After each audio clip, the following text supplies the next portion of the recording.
నామమునకు మహిమ కలుగునుగాక. కృపా సమాధానములు కూడి చేరిన మీ ಎಲ್ಲరకు ప్రభు అయినటువంటి యేసుక్రీస్తు అనుగ్రహించునుగాక. గట్టిగా చెప్పండి. చాలా సంతోషం మీ అందరినీ ఈ రాత్రికాల సమయంలో ఎలాగో కలుసుకొనటానికి ప్రభు నాకు ఇచ్చిన కృపా తరుణాన్ని బట్టి ప్రభు నామాన్ని నేను ఎంతగానో వందిస్తూ ఉన్నాను.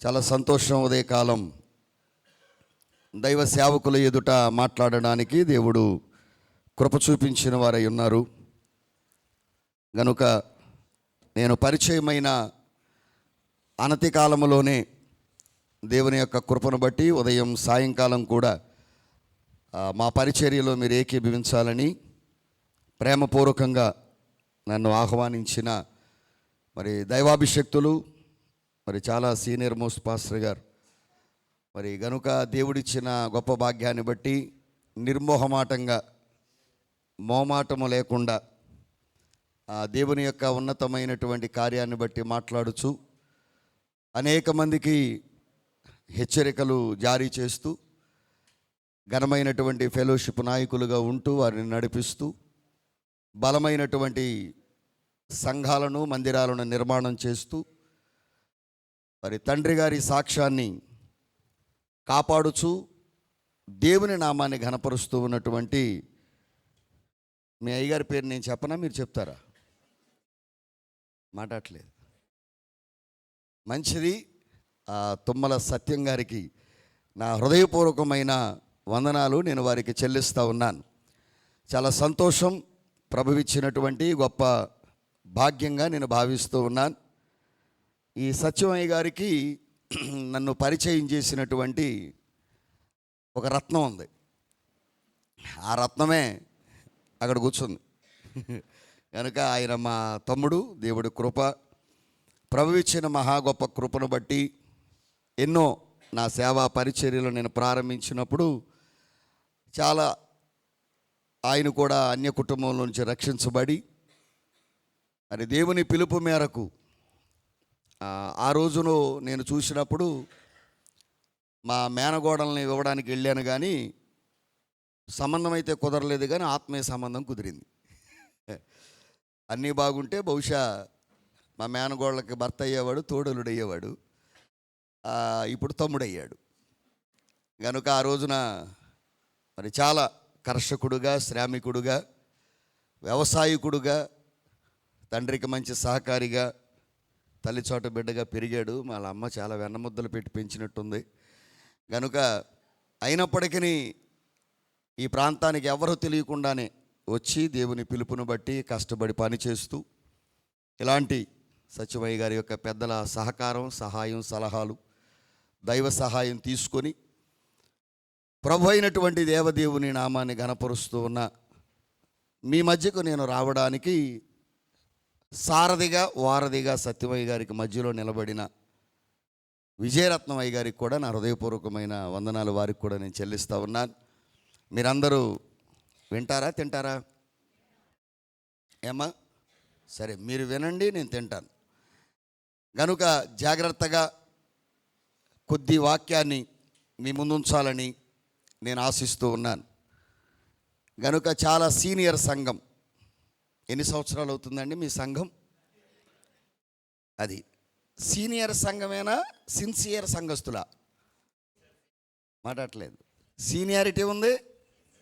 ఇప్పుడు దేవుడికి కావలసింది సీనియారిటీనా, సిన్సియారిటీనా? రైట్. దేవుడికి కావలసింది ప్యూరిటీ కావాలా, యూనిటీ కావాలా? అమ్మ చెప్పాలి. తెలివిగా చెప్తున్నారు ఆడవాళ్ళు. కొంచెం ఆలోచించి చెప్పండి బ్రదర్స్. మనం ఆల్రెడీ సకానికి పడిపోయాం మందిరాల్లోనూ సమాజంలోనూ. ఎందుకనంటే డ్వాక్రా గ్రూపులు వాళ్ళకే, అకౌంట్ పుస్తకాలు వాళ్ళకే. మాట్లాడలేదు. ఫ్రీ బస్సులు, అలాగే రాజ్యాంగంలో సగం, రాజకీయంలో సగం సీట్లు వాళ్ళే. మాట్లాడలేదు మీరు. మన దేశ ఆర్థిక శాఖ మంత్రి నిర్మలా సీతారామన్, అది మనం సంపాదించి ఆవిడ చేతిలో పెడితే మళ్ళీ మనకు పంచుతుంది. కనుక అది పరిస్థితి. డ్వాక్రా గ్రూపులు వచ్చినాయి అనుకో, మనం తీసుకెళ్ళి వాళ్ళని దించేస్తే మరి నువ్వు ఇంటికాడ ఉండు, మరి ఆ పనులు చూస్తూ ఉండి నేను అయిపోగానే ఫోన్ చేస్తాను అంటున్నారు. మనం డ్రైవర్లం అయిపోయాం. మరి కనుక హాయిగా ఏదైనా ఉండి ఫ్రీగా నవ్వుకోవలసినటువంటి స్థలం ఏదైనా ఉంది అని అంటే అది ఒక దేవుడి మందిరం మాత్రమే. మనకు స్వేచ్ఛ ఉంది మగజాతికి. అది గనుక ఇంటి దగ్గర మనకి అలాంటి అవకాశం లేదు. గనుక ప్రభు ఇచ్చిన కృపను బట్టి మీరందరూ కూడా దేవుని కృపలో నోరు తెరిచి మాట్లాడాలని నా ఆశ. అర్థమైందండి. నేను కొంచెం మగవారి పక్షపాతిని కనుక మీరందరూ కూడా జాగ్రత్తగా ప్రభు ఇచ్చిన కృపను బట్టి చూశారుగా మీరు. సంఖ్య మంది ఎంత ఉందో వాళ్ళది ఎంత ఉందో అది ఎక్కడ చూసినా. కనుక మేమే ఎక్కువ ఉన్నామని ఫీల్ అవ్వవసరం లేదు. అర్థమైందండి. ఎందుకు ఫీల్ అవ్వక్కర్లేదు అని అంటే మేము తక్కువ ఉంటా కారణం మీరే. దాన్ని ఎలా చెప్తారండి అయ్యగారు, మీరు అట్లా పక్షపాతంగా మాట్లాడకూడదు, మీరు పాస్టర్ గారు అందరికీ సమానంగా ఉండాలి అని మీ హృదయాల్లో మీరు అనుకుంటే ఓ చిన్న మాట ఏం చెప్తాను అని అంటే, పండు కోసింది ఆదామా అవ్వా? తిన్నది ఎవరు? తినిపించింది ఎవరు? ఇప్పుడు అవ్వను బట్టి పాపం చేసింది ఎవరు? మంచిది. చెట్టు చాటుకి వెళ్ళింది ఎవరు? చెప్పాలి. ఇప్పుడు ఆదాము చెట్టు చాటుకి వెళ్ళట కారకులు ఎవరు? ప్రముఖులు ఎవరు? మాట్లాడలేదు మీరు, చెప్పండి. అవేనా? రైట్. అలాగే ఆ రోజున చెట్టు చాటుకి మీరు రమ్మంటే మేము వచ్చాం గనక, మీరు తినమంటే తిన్నాం గనక, మీరు చెప్తే మీ భర్తలు దేవుడి దగ్గరికి వస్తారు. మీకు అర్థమైందా? ఇప్పుడు దేవుడి దగ్గరికి నా భర్త రావట్లేదు అంటే అర్థమైందా? మీరు పుట్టింటికి వెళ్ళే వారం రోజుల ముందు ప్లాన్ మీద ప్లాన్ వేసి ఏమండి అనగానే ఆడు చూసుకుంటాడు. ఏంటంటే ఇంట్లో రోజు ఏమండి అనే పదం ఉండదుగా. ఏదో పిలుస్తావు, ఓయ్ అనో అనో, ఆ సిగ్నల్స్ ఉంటాయి ఇంట్లో. వాష్రూమ్లో టవల్ వేసాను చూడండి అనగానే బాబోయ్, అక్కడే సోప్ బాక్స్ పెట్టాను చూడండి, బెడ్ కాఫీ ఇవ్వమంటారా, అర్జెన్సీ ఏమైనా ఉందా అని అడగగానే నువ్వు ప్లాన్ మీద ప్లాన్ వేస్తున్నావు అని అర్థం అవుద్దు మాకు. మరి వారం రోజులు పుట్టింటికి వెళ్ళే ముందే నీకు ఇన్ని ప్లాన్లు ఉంటే దేవుడి దగ్గరకు తీసుకురావటానికి నువ్వెందుకు ప్లాన్ వేయవు? మాట్లాడలేదు. నీకు ఇష్టమైన వాటిని కొనిపించుకోవటానికి కాళ్ళు గడ్డలో పట్టుకుని బతిమాలో ఏదో ఒకటి చేసి కొనిపించుకుంటావుగా. మాట్లాడలేదు మీరు. అలాగే దేవుని పిల్లలారా, దేవుడి మందిరానికి కూడా కాళ్ళో గడ్డమో పట్టుకుని బతిమాలో బామాలో మూతి ముడిచో మొగల రేకులు ముఖం పెట్టో ఎక్కడ తీసుకురావాలి? మాట్లాడరేంటమ్మా? అది మీ మైండ్ సెట్ ఇక్కడ ఉంటే ఇప్పుడు వాక్యం సెట్ చేద్దాం. మాట్లాడలేదు. అది ఒకసారి గట్టిగా అందరూ హల్లెలూయా చెప్పండి. ఇంకోసారి మీరు ఆగండి నాన్న, మీరు చెప్పండి ఇంకా గట్టిగా. ఇప్పుడు మీరు ఆగండి నాన్న, మీరు చెప్పండి. ఈ స్వరం ఇప్పుడు మెయింటైన్ చేయండి. ఆమేన్, హల్లెలూయా. పరిశుద్ధ బైబిల్ గ్రంథంలో నుండి సంఖ్యాకాండ గ్రంథం 35వ అధ్యాయం 6వ వచనాన్ని చదువుకుందాం. సంఖ్యాకాండ గ్రంథం 35వ అధ్యాయం 6వ వచనం. మరియు మీరు లేవీయులకిచ్చు పురములలో 6 ఆశ్రయపురములు ఉండవలెను. నరహంతకుడు వాటిలోనికి పారిపోవునట్లుగా వాటిని నియమింపవలెను. అవియుగాక 42 పురములను ఇయ్యవలెను. వాక్యం కొరకు చిన్న ప్రార్థన. పరిశుద్ధుడైన మా తండ్రి, సర్వోన్నతుడా, సర్వాధికారి, సృష్టికర్త, నీకు స్తోత్రములు. ఈ షాలోం ప్రార్థనా మందిరములో ఈ రాత్రి నీ దాసుడును నిలువబడి ఉన్నాను. నీ ఆత్మ సహాయమును కోరుతున్నాను. నా తెలివి నా జ్ఞానము కాదు ప్రదర్శించవలసింది. ప్రభువా, మీరే సూటిగా నీ బిడ్డలతో మీరు మాట్లాడండి. లూదియా హృదయాన్ని మీరు తెరిచినట్లుగా నీ బిడ్డల హృదయాలను మీరు తెరిచి ప్రభువా, వర్తమానము వారి హృదయములలోనికి వెళ్ళి వారి హృదయాలను నింపునట్లును బాగు చేయునట్లుగా, అది జీవాన్ని పుట్టించున్నట్లును అది వెలుగును కలిగించున్నట్లు దయచేయమని వాక్యమై బోధించుటకు మా మధ్యకు వచ్చిన మా మంచి సద్బోధకుడైన క్రీస్తు పరిశుద్ధ నామమున ప్రార్థించుచున్నాను పరమ తండ్రి, ఆమేన్. ప్రియమైన దేవుని పిల్లలారా, లేవీయులకిచ్చు పురములలో 6 ఆశ్రయపురములు ఉండవలెను. ఎవరు ఈ లేవీయుడు? అబ్రహాము, ఇస్సాకు, యాకోబు అని పిలువబడే ఆ పితరుల యొక్క యాకోబు సంతానములో కలిగి ఉన్న 12 మంది కుమారులలో లేవి అనే ఒక ఆయన ఉన్నాడు. లేవి అనంటే హత్తుకొనుట, ఎత్తుకొనుట అని అర్థం వస్తుంది.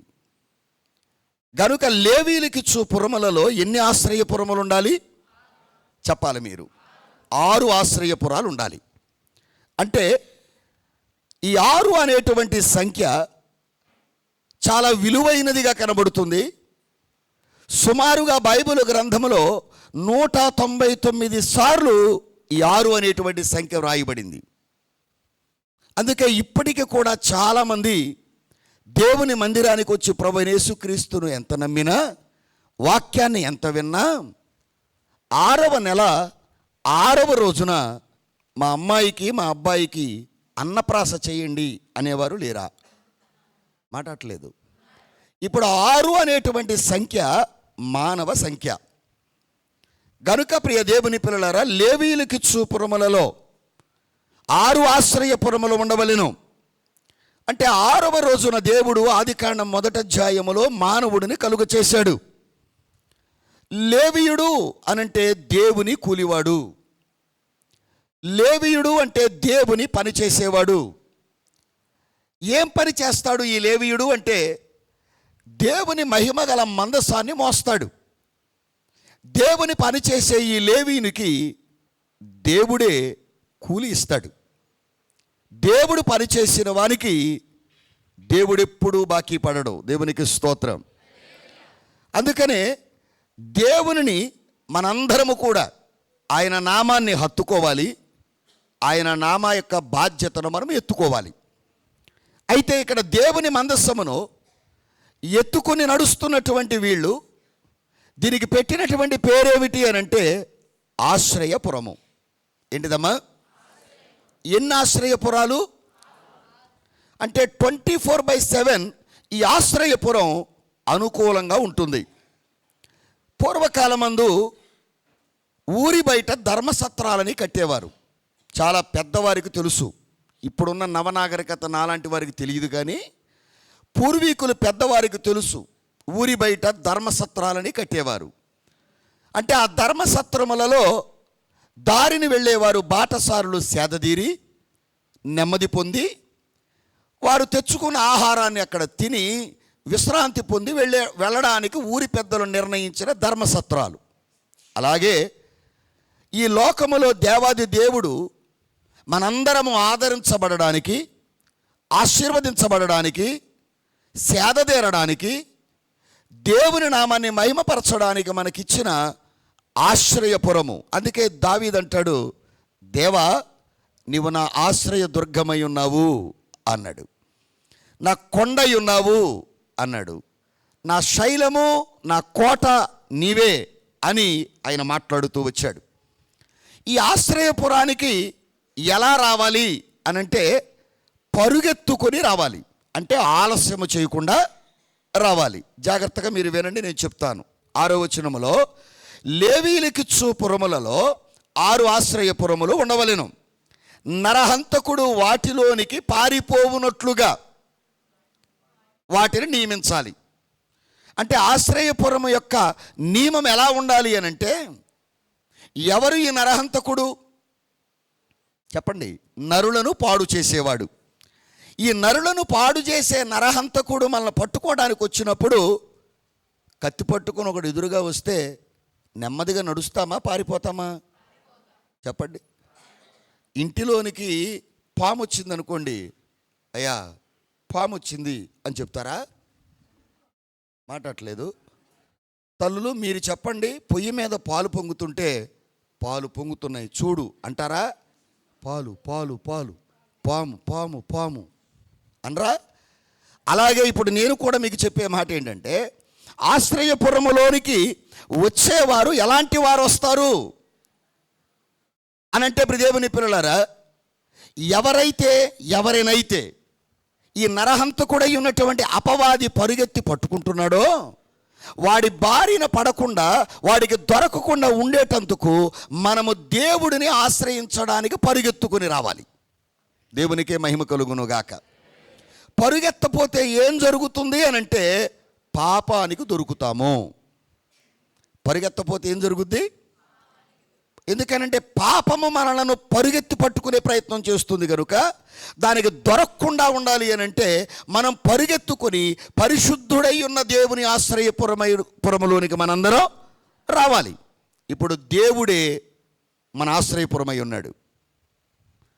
7 ఆశ్రయపురాలు టూకీగా చెప్పి 6 ఆశ్రయపురాలు వివరిస్తాను. ఈ 6 ఆశ్రయపురాలకి మళ్ళీ కొన్ని మెట్లు ఉన్నాయి. నా రాకడ అంటే ఆయన రాకడ, నా పోకడ ఆలస్యమై మళ్ళీ మీ మధ్యకు వస్తే అప్పుడు చెప్తా. దేవునికి స్తోత్రం. మంచిది దేవుని పిల్లారా. ఇప్పుడు పరిగెత్తుకొని వచ్చిన వారిని ఆశ్రయపురం ఏం చేస్తుంది చెప్పండి? మా ఆశ్రయం ఇస్తుంది, తోసేయదు. ఎటువంటి వారు వచ్చినా, ఎలాంటి వారు వచ్చినా, ఎప్పుడు వచ్చినా, ఏ పరిస్థితిలో వచ్చినా ఈ ఆశ్రయపురం ఎవరిని కూడా తోసివేసేది కాదు. ఇన్ని గంటలే ఈ ఆశ్రయపురం పని చేస్తుంది అనే బోర్డు ఇక్కడ ఏమీ లేదు. 24/7 ఈ ఆశ్రయపురం పనిచేస్తుంది. ఆయనే మొట్టమొదటిగా దేవుడు. అమ్మ, ఆశ్రయపురం పేరేంటి? మొదటి ఆశ్రయం మనకెవరు? అది. ఒకవేళ నాకెవరు ఆశ్రయం ఇచ్చేవారు లేరు అని నువ్వు అనుకుంటే, అందుకని ఆంధ్ర క్రైస్తవ కీర్తన పుస్తకంలో దేవుడే నాకాశ్రయంబు దివ్యమైన దుర్గము, అభయమభయమభయమేపుడానందమానందమానందమౌగ దేవుడే నాకాశ్రయంబు దివ్యమైన. చక్కగా చౌదరి పురుషోత్తం గారు పాడారు. ఎవరు ఆశ్రయము? దేవుడే. ఇప్పుడు దేవుడిని మనము ఆశ్రయిస్తే మనల్ని ఆదరిస్తాడు. మనం ఆశ్రయిస్తే ఆదరిస్తాడు, మొదటిది. రెండో ఆశ్రయపురం ఆలయము. ఏంటిదమ్మా? ఈ ఆలయములోనికి నువ్వు ఏ స్థితిలో వచ్చావో ఒకసారి జ్ఞాపకం చేసుకో. ఆ గుమ్మం దగ్గర నువ్వు ఏ స్థితిలో అడుగు లోపల పెట్టావు అనేది ఒక్కసారి నీ వెనకటి స్థితిని అడుగు. రోగస్థితిలో వచ్చావా? అవస్థల స్థితిలో వచ్చావా? దురవస్థల పరిస్థితిలో వచ్చావా? రుణాల పరిస్థితిలో వచ్చావా? ఎటుపోయినా ఈ వ్యాధి పోదు అని చెప్పినప్పుడు ఇక దేవుడే దిక్కు, నాకు దిక్కు లేదు అనే పరిస్థితుల్లో వచ్చావా? అప్పుడు ఆలయము నేనేం చేసింది చెప్పండి అమ్మా? ఆదరించడమే కాకుండా ఆలయము నీకు కొన్ని పాఠాలు నేర్పింది. అందుకే ఆలయము ఒక వేదాంత పాఠశాల. ఒకటి, దేవుడిని ఆశ్రయించండి, ఆయన ఆదరిస్తాడు. రెండవది, ఆలయములోనికి రండి, ఆలయము మీకు కొన్ని పాఠాలు నేర్పుతుంది. ఇలా చెప్తున్నానని దయచేసి మీరేమనుకోవద్దు. సంఘములో నుండి నువ్వు చాలా తీసుకున్నావు, తిరిగి సంఘానికి నువ్వేమిచ్చావు. దేవుడి దగ్గర నుండి చాలా తీసుకున్నావు, తిరిగి దేవుడికి ఏమిచ్చావు. సిలువ మీద ఉన్న యేసయ్య నిన్ను ఓ ప్రశ్న అడుగుతున్నాడు. నీ కోసం నేను ఇంత చేశాను, నా కోసం నువ్వేం చేస్తావు? మీ దగ్గరికే వస్తాపు అని. కష్టపడి కడుపుడు కండలేసుకుని కన్నాంరా, పెంచాం, చదివించాం, నిన్ను సెటిల్ చేశాం. ఇప్పుడు మమ్మల్ని చూడొచ్చేసరికి నీకు బాధ వచ్చిందా అని మీ పిల్లల్ని అడగరా? చెప్పాలి. నీ కొరకు దిగొచ్చాను, నీ కొరకు నేను 33.5 సంవత్సరాలు శరీరములో బందీ అయి ఉన్నాను, కల్వరి కొండ మీద నీ కొరకు నేను ప్రాణం పెట్టాను, మహామహిమను వదిలేశాను, ఇంత చేసిన నా కొరకు నువ్వేం చేస్తావు అని ప్రభు సూటిగా నిన్ను ప్రశ్నిస్తే నువ్వేం చేశావు ప్రభువుకి అనేది ఒక్కసారి నువ్వు ఆలోచించుకో. దేవునికే మహిమ కలుగును గాక. మూడవదిగా నిన్ను చేర్చుకున్న సంఘం. సంఘము నిన్ను ప్రేమించి చేర్చుకుంది. సంఘము అనేది ఒక ఆశ్రయపురం. మనందరము సంఘస్థులము. మనం ఎవరము? సంఘస్థులలో ఉన్న సంఘస్థులారా, మీ అందరికీ నేను చెప్పే మాట ఏంటంటే, మీ అవయవాలన్నీ సహకరించకపోతే మీరు ఇక్కడికి వస్తారా? చెప్పాలి మీరు. సంఘము అనేది దేవుని అవయవాలు గనుక సంఘమంతా సహకరించాలి.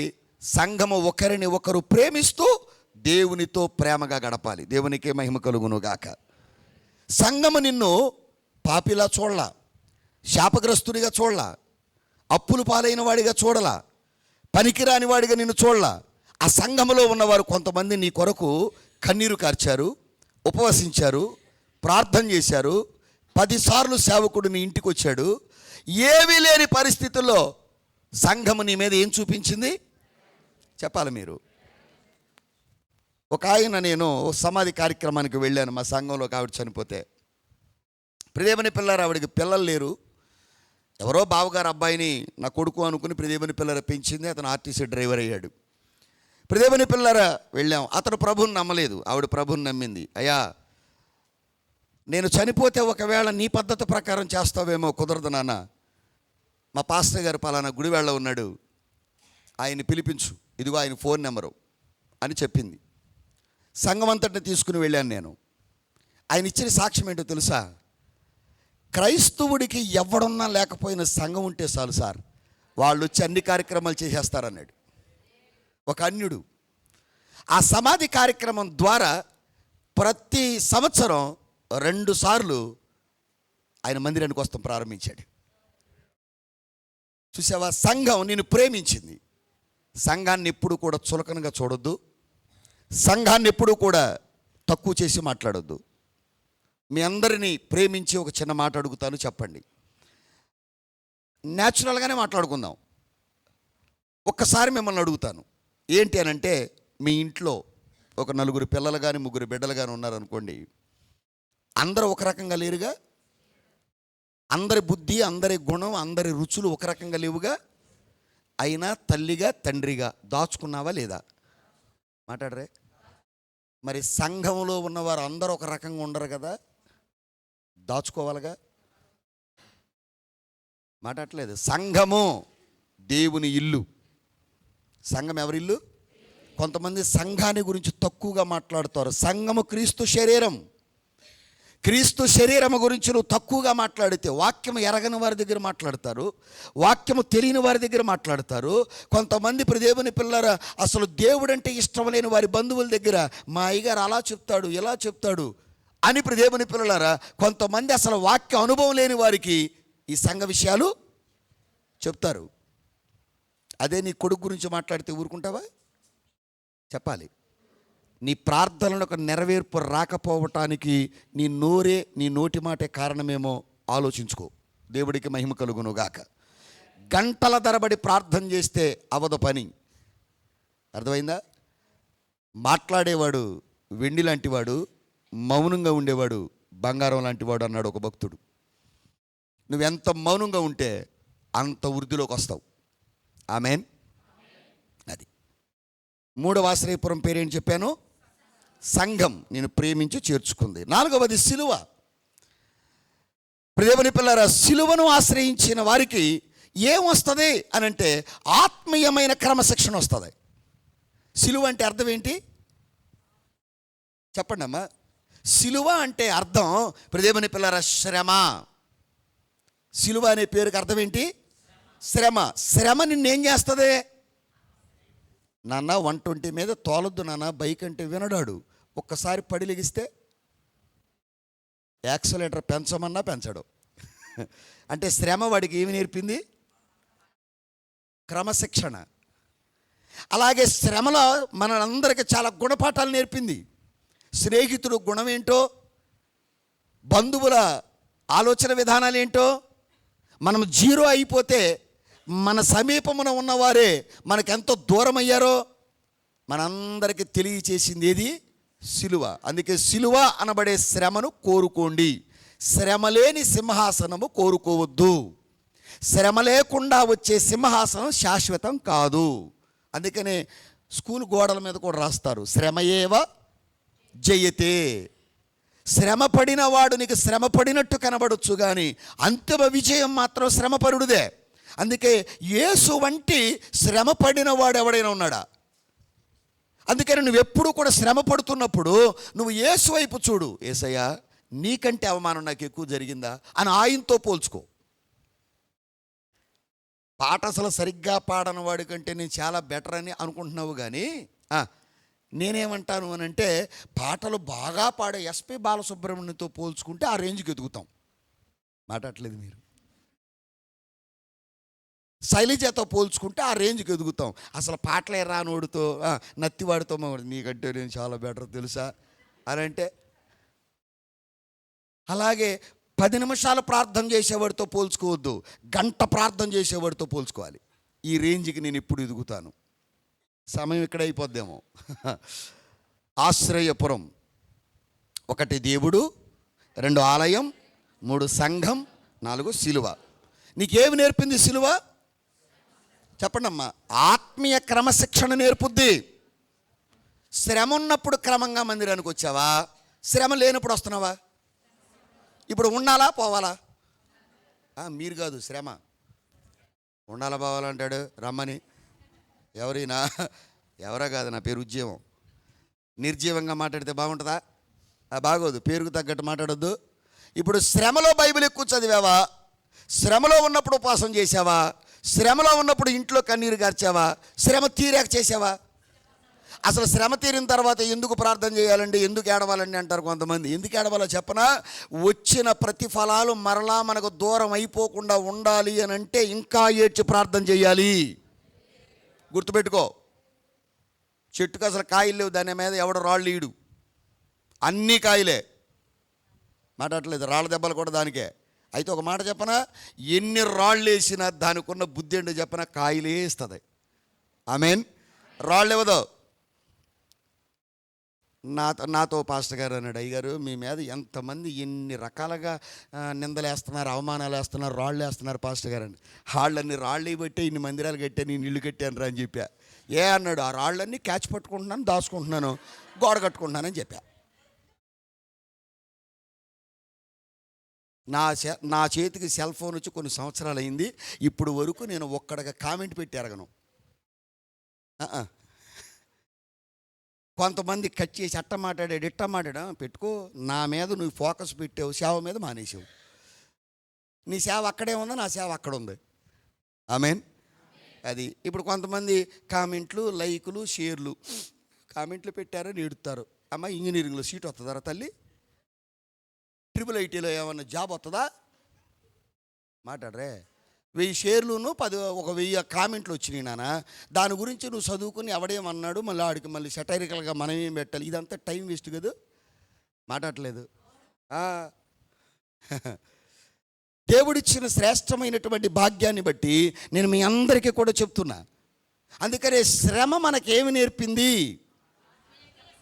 ఆత్మీయ క్రమశిక్షణ. బైబిల్ అధ్యాయాలు చదివేశావు, గంటల కొద్దీ దేవుడి పాదాలు పట్టుకున్నావు. ప్రదేమని పిల్లలారు, అందుకే నేనేమంటానంటే, లక్షల మంది ఐగుప్తీ దేశం నుంచి బయలుదేరిన ఇశ్రాయేలీలు ప్రదేమని పిల్లల శ్రమలో ఉన్నప్పుడే వారు ఎక్కువ ప్రార్థన చేశారు, ఎక్కువ దేవుని వైపు చూచారు. దేవుడు వారిని కూడా దీవించాడు. అందుకనే మీరు ఎప్పుడూ కూడా శ్రమ తీసివేయండి ప్రభు అని ప్రార్థన చేయొద్దు. శ్రమను సహించే శక్తినిమ్మని అడగండి. ఆమేన్. అడుగుతారా మరి ఈరోజు నుంచి? ఇప్పుడు ఒక పెద్ద మర్రి చెట్టు ఉంది. ఏంటో మిమ్మల్ని చూస్తుంటే తెగ బుద్ధి అవుతుంది. పెద్ద మర్రి చెట్టు ఉంది. ఆ మర్రి చెట్టు కింద ఒక 10-15 చెట్లు మొలిసినాయి. ఏపుగా పెరుగుతాయా? ఎందుకని? నీడ వల్ల. అది ఎండలో ఉంటే. ఇప్పుడు మన ఆత్మీయ జీవితం పెరగాలంటే ఎండ అనే శ్రమ ఉండాలా, సుఖము అనే నీడ ఉండాలా? మంచోళ్ళు మీరే ఒప్పుకున్నారమ్మా తూచగా. నన్నేమనొద్దు మరి. అది వచ్చాడట చెప్పాడని నాకు దండం పెట్టి పెండం పెట్టబాకండి, అట్లాంటివి వద్దు. సత్యమయ్య గారు మాట్లాడొచ్చు కదండి, ఇబ్బంది ఏం లేదు కదా. మంచిది మంచిది, దేవుడికి మహిమ కలుగునుగాక. నాకు కొంచెం పెద్దవాళ్ళ దగ్గరికి వచ్చినప్పుడు భయము వణుకు అన్నీ వచ్చేస్తాయి. విత్ పర్మిషన్ లేకుండా మాట్లాడను నేను. అయితే దేవుని యొక్క సన్నిధిలో మీ అందరికీ చెప్తున్నాను. సరే, ఇక్కడే ఆగిపోవద్దు మనం. ఒక మంచి క్రమశిక్షణ పాఠశాల మనకు శ్రమే, గుర్తుపెట్టుకోండి. శ్రమ వస్తేనే, పోనీ మీకు ఇంకా అర్థమయ్యే భాషలో చెప్పాలంటే, కట్టి వంకర ఏది తీరుస్తుంది చెప్పండి అమ్మా? పొయ్యే. మనకు బుద్ధి వంకర, గుణం వంకర, నైజం వంకర, ఆలోచన వంకర, ఆ వంకరలన్నీ సరిచేసేది శ్రమ. మొన్న శ్రమ వచ్చినప్పుడు సెటరేట్ అయిపోయింది సార్. ఇక నేను దేవుడి మందిరానికి తప్పకుండా వెళ్ళిపోతాను సార్. అయ్యగారు తప్పకుండా ఆదివారం పెద్దలు కూడా వచ్చేస్తాను అయ్యగారు, నా పని నాకు ఇచ్చే బాబయ్య. ఎప్పుడు శ్రమ రాకముందు ఇదేమంటాడు, ఐఎమ్ బిజీ యూనో. అందుకే గజిబిజీ అయిపోయింది బతుకు. కొంతమంది చూడండి అమ్మ, మీరు పాముని ఎప్పుడన్నా పాకటం చూసారా? ఎట్ట పాకుద్దమ్మా? ఇప్పుడు చూపించొద్దులే, మీరు అసలు మామూలుగా చెప్పండి. ఎట్ట పాకుద్ది? వంకరగా. కానీ పుట్టలోకి వెళ్ళేటప్పుడు మనం కూడా అంతే. 6 రోజులు ఎట్టా నడిచినా 7వ రోజున బైబిల్ ఇచ్చుకుని దేవాలయానికి తెల్లగా వచ్చేస్తాడు వీడు. అసలు ఈయన చూస్తే ఈ అమ్మని అసలు ఆదర్శ దంపతులు మరియమ్మకి అక్కాయి, ఇంటికి వెళ్తే లూసిఫర్కి వదిన. దేవాలయంలో దేవుని పిల్లర క్రిస్మస్ ట్రీ, ఇంటికి వెళ్తే జిల్లేడు మొక్క. దేవాలయంలో మైక్ ఇస్తే దేవుని పిల్లర మైక్ ఇచ్చిన పాస్టర్ గారు భయపడిపోవాలి, ముగిచ్చమ్మ ప్రార్థన అని చెప్పటానికి. ఇంటికి వెళ్తే మొత్తం టీవీ ముందే కూర్చుంటుంది.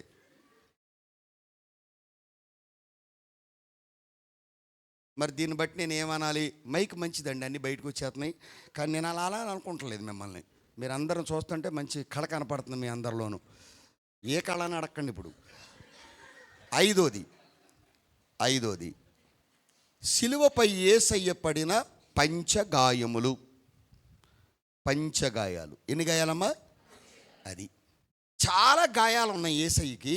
ప్రధానమైనవి 5 గాయాలు: తల, చేతులు, కాళ్ళు, వీపు, డొక్క.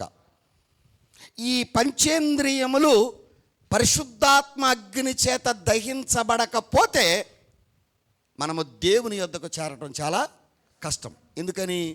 నీ తలతో చేసే తలంపుల వల్ల యేసయ్య తల మీదగా ముళ్ళ కిరీటం వచ్చింది.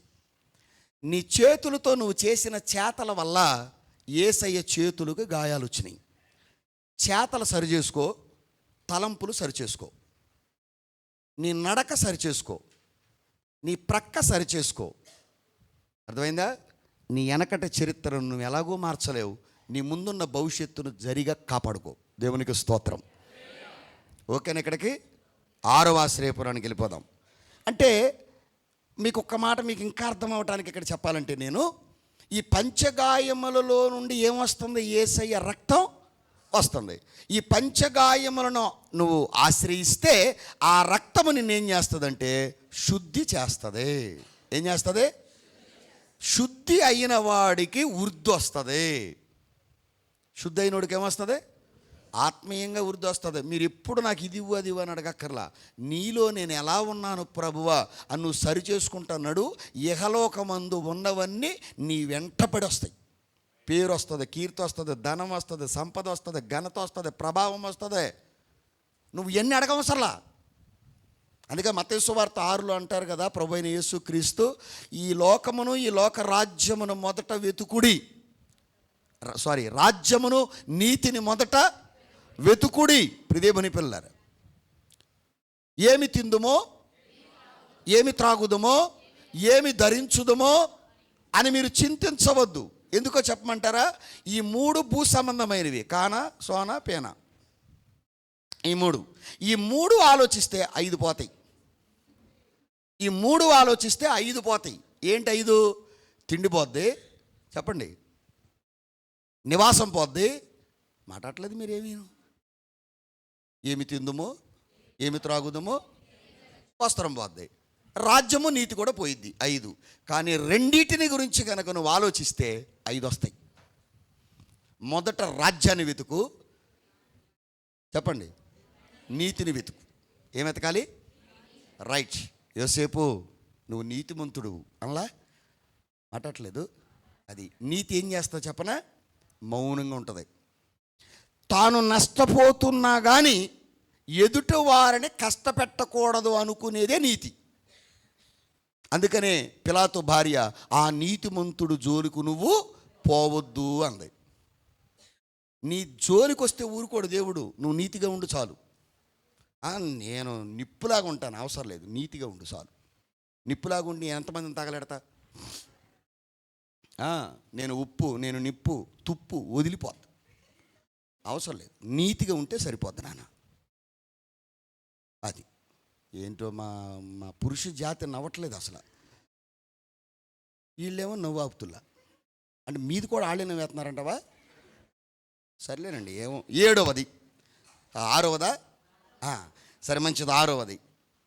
ప్రియమైన పిల్లారా, సంఘములో కొన్ని పరిస్థితులు బాగున్నప్పుడు వారి కొరకు సేవకుడు ఏం చేస్తాడు అంటే ప్రత్యేకంగా ఒక స్వస్థత ప్రార్థన చేస్తాడు. నేను దాన్ని స్వస్థతశాల అంటాను. స్వస్థతశాల అందుకనే రోగి హాస్పిటల్ని ఆశ్రయిస్తాడు. అవునా? అది దేవుడు పరమ వైద్యుడు కదా. అది నీకు రోగం ఉందా? 2 రోగాలు ఉన్నాయి, ఆత్మరోగం, శరీర రోగం. మానసిక రోగానికి మందు లేదు, ఇక అది వేరే సంగతి. గనుక దేవుని యొక్క సన్నిధి స్వస్థతశాల అంటే ప్రతి విధమైన రోగాన్ని బాగు చేసే హాస్పిటల్ వంటిది. చెప్పండి, నీ యొక్క మందిరం. దేవుడికే మహిమ కలుగును గాక. ఇంకా ఎక్కువ చెప్పక్కర్లేదు. చిట్ట చివరిది 7వది ఏకాంత ప్రార్థన స్థలము. 7వది ఏంటి? దాన్ని సింగిల్ వర్షన్లో చెప్పాలి అని అంటే సన్నిధి. ఏంటిది? ఇంకా మీకు అర్థమయ్యే కొంచెం దిగి నేను మాట్లాడాలంటే దైవ సహవాసం. ఏంటిదమ్మా? దేవునితో అంటే గాడ్స్ ఫెలోషిప్. పాస్టర్స్ ఫెలోషిప్ ఉంది, ఆ ఫెలోషిప్, ఈ ఫెలోషిప్ ఉంది. నీకు దేవుడితో ఫెలోషిప్ ఉండాలి.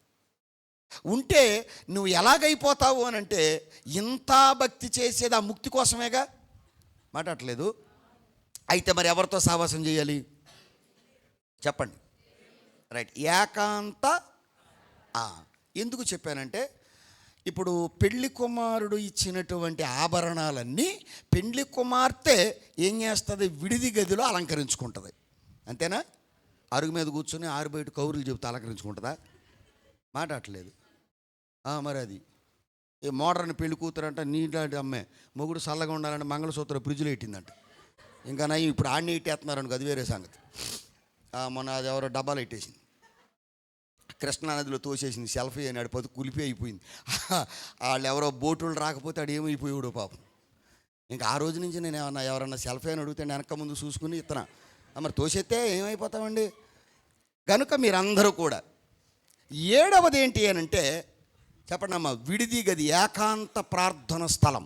అందుకనే యేసయ్య పగలంతా 12 మంది శిష్యులతో ఉన్నాడు, ప్రజలతో ఉన్నాడు, దెయ్యాలు ఎలగొట్టాడు, అద్భుతాలు చేశాడు. ఇప్పుడు ఈ సెల్ ఫోన్ ఉంది ఫర్ ఎగ్జాంపుల్ అనుకోండి. ఈ ఫోన్ ఉదయం నుంచి వాడాను నేను. బ్యాటరీ ఏమవుద్ది? బ్యాటరీ అయిపోయినప్పుడు ఏం చేయాలి? నేను పెట్టాలా? అది ఉదయం అంతా ఫ్రెండ్స్తో తిరిగావు, జాబ్ చేసావు, వ్యాపారం చేసావు, అనుభవం నోడితో మాట్లాడావు, అనుభవం లేనోడితో మాట్లాడావు, రోడ్డు మీద వెళ్ళాను, నేను పాస్టర్ గారిని, నా మీద దుంపడదా? నేను పాస్టర్ గారిని అంటే కరెంట్ బిల్ కట్టించుకోడా? మాట్లాడరేంటి? పాస్టర్ గారు నన్ను దుమ్ముకి ధూళికేం తెలుసు?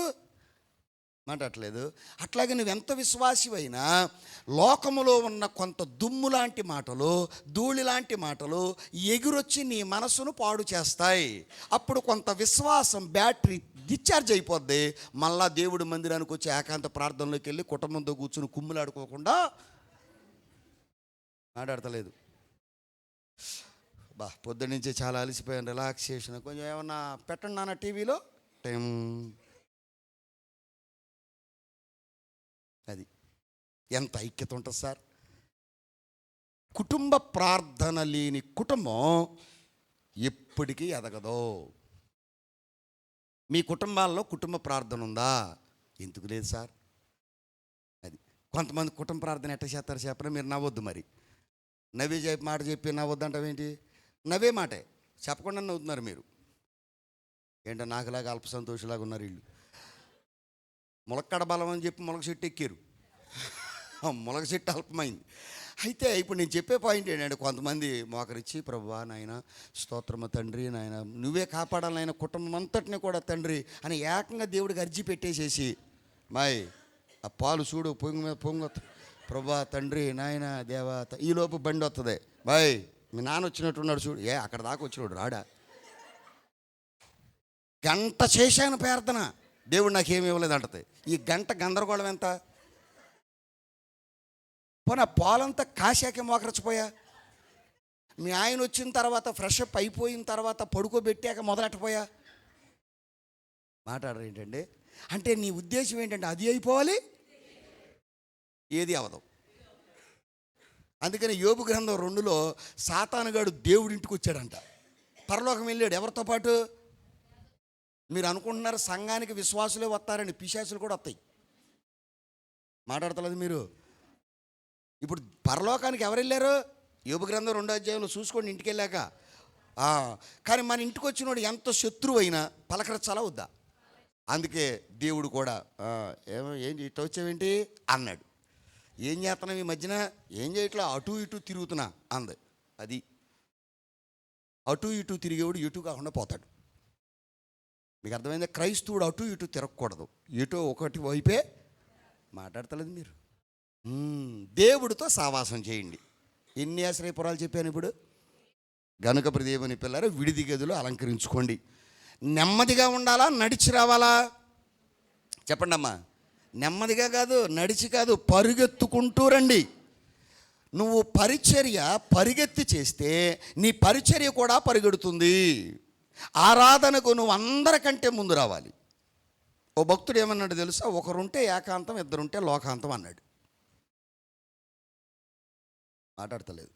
మీ అమ్మలక్కలో ఇద్దరు వచ్చారనుకో, పెందలుగా రమ్మంటాడు అయ్యగారు. ఏటో వీళ్ళు ఎవరు ఉండరే మందిరంలోన, ఎవరు లేరు కనుక నువ్వు యేసయ్యతో గడుపు. ప్రభువా ఏకాంతంగా నీతో మాట్లాడే భాగ్యం నాకు వచ్చింది ప్రభు అని. ఈలోపు ఏ అమ్మ వస్తుంది చూసద్ది, మనం ఫ్రెండే అని సౌండు. నాకు గొంతు నొప్పి రాలా, కొంతమంది సౌండ్ నేను వచ్చాను నువ్వు చూడలేదేంటి అన్నట్టుగా సిగ్నల్ అది. ఈ అమ్మ వదినా వచ్చావా, దా కూర్చో. ఏంటి వెనకేపాడు సంగతిలో? మొత్తం 2 నిమిషాలు వెనకేపాడు దున్నేసి విజయవాడ మొత్తం అయిపోయి హైదరాబాద్ వెళ్ళి వచ్చే తరీళ్ళు. ఈలోపు వీళ్ళకి నచ్చనమ్మ ఎవరో వస్తుంది. పాడు పాడు రే ఈ పగలు నీ పాద. ఇప్పుడు దాకా చేసింది ఏంటి అంటే, నీ ఫీలింగ్ ఏంటంటే, మాట్లాడతలేదు మీరు. వీళ్ళ ఫీలింగ్ ఏంటంటే, ఇప్పుడు వరకు మనం మాట్లాడిన మాటలు యేసుబాబు వినలేదు, ఈ పాటే వింటాడు. ఎంత తప్పు సార్. మీ ప్రాక్టికల్గా ఆలోచించండి అమ్మా. నేను చెప్పేది వాస్తవా కాదా? 26 సంవత్సరాలుగా సిగ్గులేని సేవకుడిగా పనిచేస్తున్నా. సిగ్గేంటి నాకు? కానీ రేపొద్దున యేసయ్య ముందు నిలబడినప్పుడు సిగ్గుపడతానేమోనని మీ ముందు సిగ్గు లేకుండా చెప్తున్నా. రేపొద్దున ఇక్కడ నేను సిగ్గుపడితే రేపు అక్కడ నాకు నిగ్గు తేలుస్తాడు. నా పని దుమ్ము ధూళి పొట్టులాగా కొట్టుకోపోకూడదని దేవుని పిల్లారా, మీ మీద కడిబడంత ప్రేమ గుండెల్లో ఉన్న పెదాలతోనూ దేవుని పిల్లారా మీకు క్రమశిక్షణ నేర్పడానికి మిమ్మల్ని గద్దిస్తున్నాం అంతే. దేవునికి స్తోత్రం. అది కొన్నిసార్లు బెత్తం వాడాల్సి వస్తుంది, తప్పదు మరి. అందుకని మీ అందరికీ చెప్పేటువంటి మాట, పరిగెత్తి పని చేయండి. అందుకని ఇక్కడ కూడా పరిచర్య విషయంలో, పరిచర్య అనండి ఒకసారి. పరిచర్య చేయకపోతే పరలోక వెళ్ళిన తర్వాత పరిచర్య చెయ్యని ప్రతి వ్యక్తి మీద దేవుడు చర్య తీసుకుంటాడు. పరిచర్యలోనే చర్య ఉంది, ఉందా? ఎవరు తీసుకుంటారు చర్య? మా సంఘంలో ఒక దేవాలయానికి స్లాబ్ వేస్తున్నాం. స్లాబ్ వేస్తుంటే ఒక ముసలావిడ అంది, అయ్యా ఉద్యమం అందరినీ వచ్చేయమంటున్నావు, ముసలిదాన్ని నేను ఏం చేస్తానయ్యా పని అంది. ఏం చేస్తావా? నీ అన్నం నువ్వే వండుకుంటున్నావా? వండుకుంటున్నాను. నీ నోటితో నువ్వే నవ్వులుతున్నావా? అవును. రా, అది చాలు, ఆ పని చాలు రా అన్న. ఏం చేస్తానయ్యా, నాకు ఏదో పని చెప్పిన దాన్ని బట్టి వస్తానంది. ఏం అవసరంలా, ఈ స్లాబ్ వేసే వాళ్ళు అందరూ టీ తాగుతారు కదా, ఆ కప్పులు అక్కడ పడేస్తారు కదా, ఆ కప్పులు ఏరలేవా అన్న. ఏరతా చాలు ఆ పని చెయ్యి. లేదు, వాళ్ళు పని చేస్తున్నారు కదా, ఆ పని చేసేవారు ఏ దెబ్బ వాళ్ళకి తగలకుండా ఓ చక్కగా టెంట్ వేసా, దాంట్లో కూర్చుని పనివారికి బలం ఇవ్వయ్యా, పనివారికి చురుకుదనం ఇవ్వయ్యా అని అనలేవా? మాట్లాడలేదు. అది నీకు చేతనైన పని, శక్తి వంచన లేకుండా దేవాలయంలో సమయాన్ని, తెలివిని, జ్ఞానాన్ని, శక్తిని దారపోయాలి. ఆమేన్. పరిచర్య చేసినటువంటి సమూయేలును దేవుడు దాను మొదలుకొని బేర్షెబా వరకు 854 కిలోమీటర్ల విస్తీర్ణములో ఎదురు లేని ప్రవక్తగా నిలబెట్టాడు 40 ఏళ్ళు. రేపు మీ పిల్లలు గొప్పవారు కావాలంటే తల్లిదండ్రులుగా మీరు పరిచర్య అనే విత్తనాన్ని దేవాలయంలో వేయాలి. ఒక రోజు కాదు, 2 రోజులు కాదు, 25 సంవత్సరాలు ఒకే సేవకుడికి పరిచర్య చేసింది మా అమ్మ. నమ్మకంగా పరిచర్య నన్ను ఈ స్థితికి తెచ్చింది. ఆ రోజున మా తల్లి నమ్మకంగా ఉండకపోతే నేనేమై ఉండేవాడిను. అందుకే మీరు కూడా పరిచర్య విషయంలో ఉండండి. చదివించావు కానీ మరి అక్కడికి ఎప్పుడు వెళ్తావు అయ్యగారంటే వెళ్తున్నాం అక్కడికే. కనుక దేవుని సన్నిధిలో నా స్పీడ్ అందుకుంటారో లేదో అని నా భయంలో ఉండి నేను అలా చెప్పుకుంటూ వస్తున్నాను. అందుకని మనం కూడా దేవాలయంలో ఉన్న మనందరం ఈ 7 ఆశ్రయపురాలని మనం కలిగి ఉండవలసిన వారమై ఉన్నాం. కనుక ప్రియ దేవుని పిల్లలారా, దేవుని ఆశ్రయించిన వారిని దేవుడు ఎప్పుడు కూడా అనాథగా వదిలే దేవుడు కాదు. పని చేసిన వాడికి ఫలితం ఇవ్వకుండా బాకీ పడే దేవుడు కాదు. మనుషులను నమ్మావు, మోసపోయావు. పార్ట్నర్ని నమ్మావు, మోసపోయావు. స్నేహితుడిని నమ్మావు, సమస్య వచ్చింది, విడిచిపెట్టేశాడు. పెద్దవారిని నమ్మావు, వారు ఏదో మోసం చేస్తే తిరిగి చెప్పుకునే అవకాశం కూడా లేకుండా పోయింది. నేనంటాను, దేవునితో జతకట్టిన తర్వాత ఎన్నడైనా దేవుడు నిన్ను మోసం చేశాడా? చెప్పాలి మీరు. మనుషులను నమ్మి మోసపోవటం కంటే దేవుణ్ణి నమ్మటం గొప్ప విషయం కదా. అందుకని దేవుడిని నువ్వు నమ్మడం కాదు, ఎందరో నీకంటే బలవంతులు ఉండగా దేవుడు నిన్ను నమ్మి దేవుడు ఈ పని అప్పగించాడు. ఆమేన్. మేము నమ్మతగని వారం. మా ఇంట్లో వాళ్ళు నమ్మలేదు, మా అన్నదమ్ములు నమ్మలేదు, మా అమ్మ నాన్న కూడా నమ్మలేదు, మా అక్క చెల్లెమ్మలు నమ్మలేదు. ఇంట్లో 100 రూపాయలు కనబడకపోతే రేయ్ ఆ చిన్నోడే తీసుంటాడురా అని అందరూ నన్ను దొంగలాగా చూస్తే నన్ను మాత్రం యేసయ్య నమ్మి ఇంత పరిచర్య అప్పగించాడు. దేవునికి స్తోత్రం. దేవుని పిల్లలారా, 5 రూపాయల దగ్గర నమ్మకంగా ఉండు, 10 ఇస్తాడు. 10 దగ్గర నమ్మకం ఉండు, 100 ఇస్తాడు. ఒక ఆత్మ దగ్గర నమ్మకంగా ఉండు. నీ సేవకుడు అప్పచెప్పిన ఆ వంట వండే పని కావచ్చు, వడ్డించే పని కావచ్చు, రిసీవ్ చేసుకునేది కావచ్చు, లేకపోతే యోగక్షేమాలు అడిగేది కావచ్చు, అప్పగించిన పని చిన్నదా పెద్దదా కాదు, సామర్థ్యము కొలది పర్ఫెక్ట్గా చేశామా లేదా అది దేవుడు అడుగుతాడు. ఆమేన్. ఇప్పుడు ఆశ్రయపురంలోనికి వచ్చిన మనందరం కూడా దేవుని సన్నిధిలో మనం ఉండి దేవుని పిల్లలారా ప్రభు అయిన యేసుక్రీస్తును ఆరాధించవలసిన వారమై ఉన్నాం. ఇప్పుడు ఆశ్రయపురం అన్నాడు కానీ ఆ ఆశ్రయపురాల పేర్లు ఏంటో మనకు చెప్పాడా? కానీ 6 అన్నారు కానీ ఆ 6 ఆశ్రయపురాల పేర్లు చెప్పలా. చూద్దాం రండి ఆ పేర్లు ఎక్కడున్నాయో. యెహోషువ గ్రంథం 20వ అధ్యాయం 7 నుండి 8 వచనాల వరకు మీరు చదువుకోండి. తర్వాత దేవుని పిల్లలారా, మొట్టమొదటి ఆశ్రయపురం పేరు కెదేషు. 2వ ఆశ్రయపురము పేరు నేను వివరణ చెప్తాను, మీరేం కంగారు పడొద్దు. 2వ ఆశ్రయపురము పేరు షెకెము. 3వ ఆశ్రయపురము పేరు హెబ్రోను. 4వ ఆశ్రయపురము పేరు బేసేరు. 5వ ఆశ్రయపురం పేరు రామోతు. 6వ ఆశ్రయపురం పేరు గోలాను. ఎన్ని ఆశ్రయపురాలమ్మా? రైట్, అక్కడ ఉంటాయి. మీరు చదివితే చాలా పెద్ద వచనాలు సమయం అవుద్దని నేను అలా చెప్పాను. దేవుని పిల్లారా, తీసుకున్నారు అందరూ? యెహోషువ గ్రంథం 20వ అధ్యాయం 7, 8 వచనాల్లో ఇప్పుడు నేను చెప్పిన 6 ఆశ్రయపురాలు ఉన్నాయి. ఈ 6 ఆశ్రయపురాల్లోనికి దేవుని పిల్లల పరుగెత్తుకొని మీరు రావాలి అని మాట్లాడుతున్నాడు. నా వైపు చూడండి. ఒక చిన్న ఉపమానం చెప్తాను. నా వాక్య భావమంతా ఈ ఉపమానం మీదే ఆధారపడి ఉంటుంది. ఈ ఉపమానం ఏంటి అని అంటే, హైవే మీద ఒక హెవీ లారీ వస్తుంది. అనుకోని రీతిగా ఒక బైక్ యాక్సిడెంట్ అయ్యింది. ఇప్పుడు యాక్సిడెంట్ అయినప్పుడు రైట్ వేలోనే ఉన్నాడు లారీవాడు. దేవుని పిల్లలారా, ఆ రైట్ వేలోనే ఉన్నాడు. ఇంకా చెప్పాలి అంటే లైసెన్స్ ఫోర్స్లోనే ఉంది, కాగితాలన్నీ ఫోర్స్లోనే ఉన్నాయి, కరెక్ట్ వేలో ఉన్నాడు, తగిన స్పీడ్లోనే ఉన్నాడు. ఏమాత్రం లారీ అతంది తప్పు కాదు, బైక్ అతంది 100% తప్పు. అయినా పెద్ద వాహనం చిన్న వాహనాన్ని కొట్టింది కనుక ఇప్పుడు ఈ లారీ డ్రైవరు ఆ సీట్లో కూర్చుంటాడా, దిగి పారిపోతాడా? చెప్పాలి మీరు. ఎందుకు పారిపోతాడు తప్పు కాకపోయినా అని అంటే, యాక్సిడెంట్ అయిన వ్యక్తి సమాజంలో ఉన్న కొంతమంది అక్కడ గుమికూడినప్పుడు విచక్షణా జ్ఞానాన్ని మరిచి కొంతమంది ఈ డ్రైవర్ని గాయపరుస్తారు, కొడతారు, విరగొడతారు. ఎందుకు కొట్టావురా అని అడిగితే, ఆడు కొట్టాడని నేను కొట్టానంటాడు. జరిగినప్పుడు ఎవడం ఉండడు. ఆడు కొట్టాడని నేను కొట్టానంటాడు. ఇప్పుడు ఈ డ్రైవర్ ఏం చేస్తాడు అంటే దిగి త్వరగా పారిపోతాడు. ఆ పారిపోయిన వ్యక్తి ఏ గోడ చాటుకో, ఏ చెట్టు చాటుకో, లేకపోతే అందుబాటులో ఉంటే పోలీస్ స్టేషన్కు సరెండర్ అయిపోతాడు. ఇప్పుడు పోలీస్ స్టేషన్ అతనికి ఒక ఆశ్రయము, ఆ చెట్టు అతనికి ఆశ్రయము, ఆ ఇల్లు అతనికి ఆశ్రయము, ఆ గోడ అతనికి ఆశ్రయం. మీకు అర్థమైందా?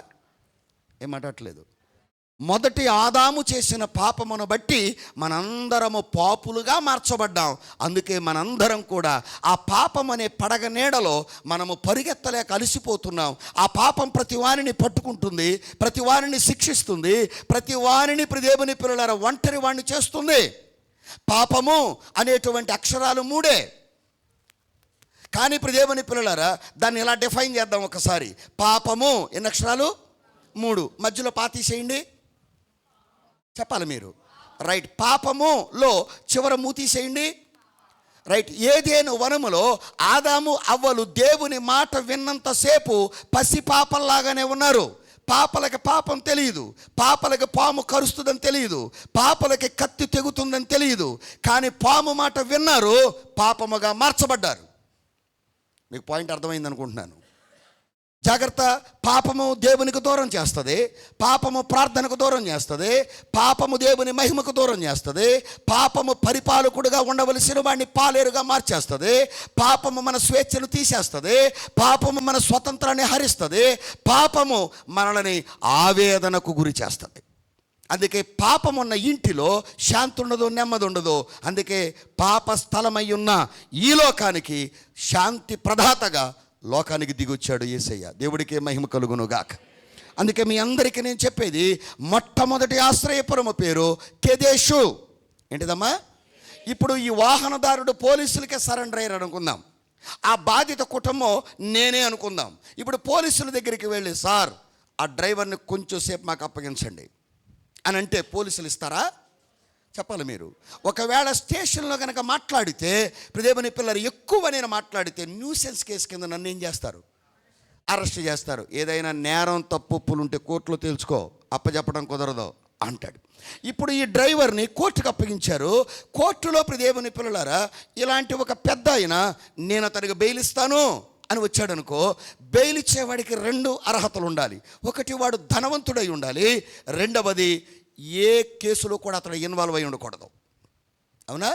దేవుని పిల్లలారా, ఇప్పుడు పాపము అనే చెరలోనికి మొదటి ఆదామును బట్టి పాపం అనే జైలుకు వెళ్ళిపోయిన మనందరికీ బెయిల్ ఇవ్వడానికి పాపరహితుడుగా, పాపవిహితుడుగా, పాప సహితుడుగా మరియమ్మ గర్భాన ఈ భూమి మీదకి దేవాది దేవుడు వచ్చి ఆ పాపములో ఉన్న మనందరికీ కూడా బెయిల్ ఇచ్చినవాడు ప్రభువైన యేసుక్రీస్తు. మనకు సరిపోయినవాడు, ఆరాధనకు అర్హుడు, దేవుడు అని పిలవడానికి దేవుని పిల్లారా ఆయన ఎంతైనా నమ్మదగినవాడు. ఆయన సంపూర్ణుడు కాదు, సంపూర్ణుడు. దేవుని పిల్లారా ఆయనలో సర్వ పరిపక్వత కనబడుతుంది. దేవుని పిల్లారా ప్రేమ అని అంటే పరిపూర్ణమైన ప్రేమ కలిగినవాడు, జీవము అంటే పరిపూర్ణమైన జీవం కలిగినవాడు, న్యాయము అంటే న్యాయము కలిగినవాడు. అందుకే దైవ లక్షణాలు ఆయనలో దేవుని పిల్లల ప్రజ్వలిస్తున్నాయి కనుక ఆయన నేను స్వకీయ రక్షకుడిగా అంగీకరించాను. హల్లెలూయా. అయితే ఇక్కడ నేను మీ అందరితో మాట్లాడేది, మొట్టమొదటి ఆశ్రయపురము పేరు కెదేషు. కెదేషు మీన్స్ పరిశుద్ధత. ఏంటదమ్మా? ఇప్పుడు మాట్లాడదాం రండి. మొదటి ఆశ్రయపురం పేరేంటి? కెదేషు. అంటే అర్థం ఏమిటి? పరిశుద్ధత. దేవుని పిల్లలారా, దేవుడెవరు? నువ్వు చదివే గ్రంథం పేరేంటి? తిరిగి నువ్వు ఎక్కడికి వెళ్ళాలి? పరిశుద్ధమైన పరలోకానికి. పరలోకం ఎవరికి? పరిశుద్ధులకి. ఎవరికమ్మా? అది. పరిశుద్ధత లేకుండా వరాలు రావు, పరిశుద్ధత లేకుండా పరలోకానికి ఎవడో పోడు. నేనేమంటాను, పరిశుభ్రత లేకపోతే మీ ప్రక్కన ఎవరు కూర్చోలేడు, పరిశుద్ధత లేకపోతే ప్రభు పక్కన ఎవడు కూర్చోలేడు. 10 రోజులు స్నానం చేయకుండా దేవుని పిల్లారా వచ్చేసింది, పెదాల దాకా ఆపేసుకున్నా. చెప్పొచ్చా? ఎంత ప్రేమించిన భర్త అయినా 4 రోజులు మొహం కడకుండా అన్నాడు అనుకో, ఎలా సత్తనం ఏంటది అది. ఇప్పుడు క్రైస్తవులకి అసలు ఈ మాత్రం కూడా చెప్పకుండా మొత్తం వందే భర్తలాగా చెప్పుకెళ్ళిపోతాను. కాకపోతే ఏంటంటే మైండ్ తీసుకోదు. ఏనన్నా చదువుకున్న పిల్లలు, అవునా, మైండ్ తీసుకోదు. అందుకని అప్పుడప్పుడు కొంచెం ఏదో రకంగా మరి మీకు చెప్పాలిగా. మంచిది ప్రదీపని పిల్లారా. కెదేషు అంటే పేరుకి అర్థం ఏంటి? రైట్. ఇప్పుడు మన దేవుడు ఎవరు? జన్మములో పరిశుద్ధుడు, జీవితంలో పరిశుద్ధుడు, మాటలో పరిశుద్ధుడు, బ్రతుకులో పరిశుద్ధుడు, అన్నిటిలో కూడా ఆయన ఏమై ఉన్నాడు? మరి క్రైస్తవుడా నీవు పరిశుద్ధతను పాటిస్తున్నావా, పరిశుభ్రతను పాటిస్తున్నావా అని అంటే పరిశుభ్రతతో పాటు పరిశుద్ధతను కూడా కలిగి ఉండాలి. అందుకే ప్రియదేవుని పిల్లలారా, పరిశుద్ధత లేకుండా ఎవడు ప్రభు యొద్దకు చేరలేడు. అందుకనే సైన్యములకు అధిపతిగునకు యెహోవా పరిశుద్ధుడు పరిశుద్ధుడు పరిశుద్ధుడని యెషయా గ్రంథం 6వ అధ్యాయంలో చెప్పండి, దేవదూతలు గాన ప్రతిగానాలు చేస్తున్నారు. ఒకసారి అంటే సరిపోదా? 3 సార్లు అన్నారు అని అంటే 3 సార్లు ఎందుకు అన్నారు? వాళ్ళు 3 సార్లు ఎందుకు అంటున్నారు అని అంటే, తండ్రి అయిన దేవుడు పరిశుద్ధుడు, కుమారుడైన దేవుడు పరిశుద్ధుడు, పరిశుద్ధాత్ముడైన దేవుడు పరిశుద్ధుడు. ఇప్పుడు నీ దేవుడు ఎవరు? రైట్. నువ్వు చదివే గ్రంథం ఏంటి? మరలా అడుగుతున్నా మిమ్మల్ని, పరిశుద్ధత ఏం కలిగి ఉండాలమ్మా? ప్రభువా, నేను పాపిని, జన్మాన్ని బట్టి పాపిని, నా తల్లి నన్ను పాపము చేసే కందే, నేను పాపలోకములో జీవిస్తున్నా, కానీ నేను రావలసింది పరిశుద్ధమైన లోకానికి గనుక నేను పరిగెత్తుకుని నీ దగ్గరకు వస్తున్నాను. నీ పరిశుద్ధత నాకివ్వు ప్రభువా. బట్టలు కావాలంటే బంగారపు కొట్టుకెళ్ళాలి, బంగారం కావాలంటే బట్టల షాప్కి వెళ్ళాలి,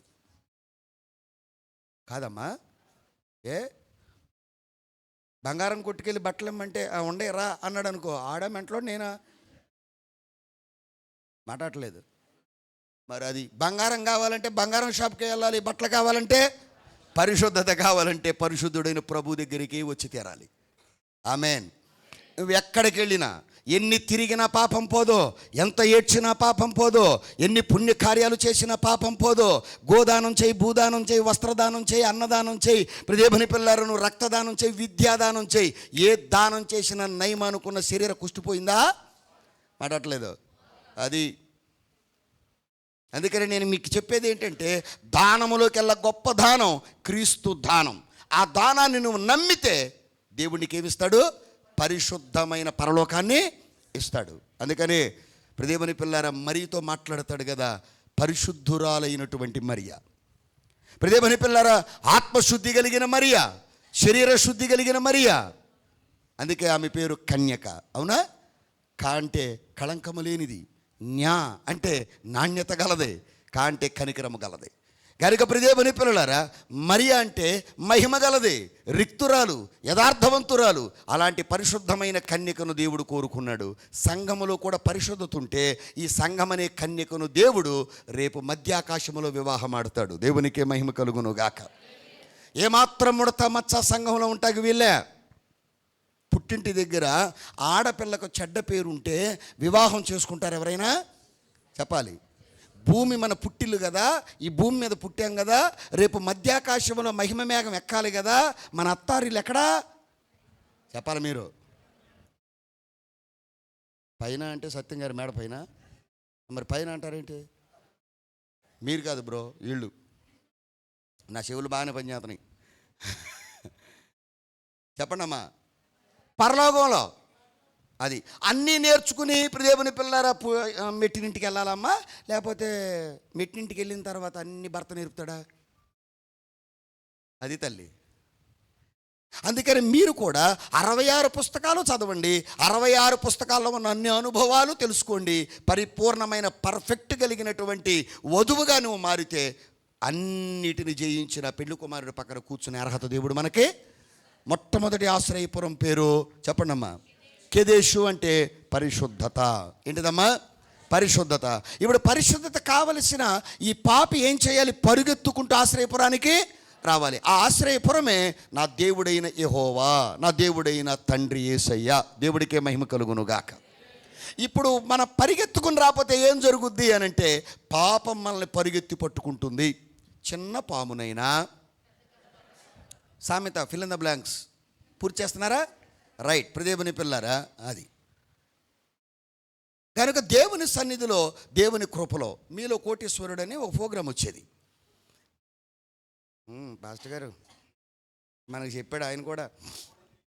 అది తెలియదండి? చాలా సంతోషం, మంచిది, దేవుడికి మహిమ కలుగును గాక. ప్రదేవుని పిల్లారా, అయితే ఆ ప్రోగ్రాంలో ఓ ప్రశ్న ఇచ్చాడు ఒక రోజున. ఏం ప్రశ్న అంటే, బియ్యము ఏ రంగులో ఉండును? బియ్యము అంటే ప్రదేవుని పిల్లారా, సుమారుగా 6 లక్షల నుంచి 7 లక్షల మంది ఎస్ఎంఎస్ పంపారండి. ఒక్కొక్క ఎస్ఎంఎస్ ఎంత? 5 రూపాయలు. 6 లక్షలు ఉంటే 5 ఎంత అండి? మాట్లాడలేదు మీరు అమ్మా. 3 కోట్ల పైనే. ఆడిచ్చేది ఎంత? 1 కోటి రూపాయలు. మన దగ్గర తీసేసుకునేది ఎంత? వీళ్ళు చేతిలో ఫోన్ ఉంది కదని టక్క టక్క నీకు తెల్లగా ఉండును, వీళ్ళకే తెలిసినట్టు. 5 రూపాయలకి ఆడికి పోగెత్తే ఆడికి 3 కోట్లు వచ్చింది ఒక్క ప్రోగ్రాంకి. ఆడు మొత్తం అన్ని ప్రోగ్రాలకి కలిపి కోటిస్తాడు, అది కూడా ఒక్కడికే. అంటే మన దాని మీద వాడు ఎంత పోగేసాడో మీరు అర్థం చేసుకోండి. అది ఎవడు ఆలోచించాడో, నా ఫోన్లో 5 రూపాయలేగా అనుకుంటున్నాం.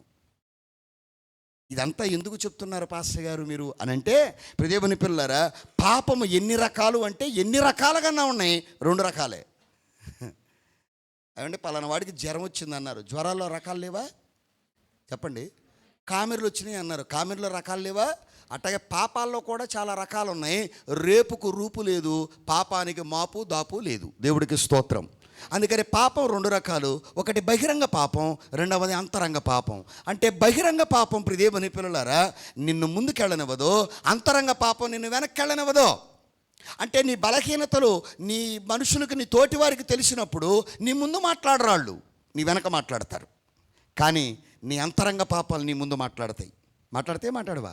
ఇప్పుడు పాపం పాపిని ఏం చేస్తుంది? ముందుకెళ్ళనివ్వదు, వెనక్కెళ్ళనివ్వదు. మరి ఏం చేస్తుంది అని అంటే, పాపము పాపిని పట్టుకొని పాతాళానికి తీసుకెళ్తుంది.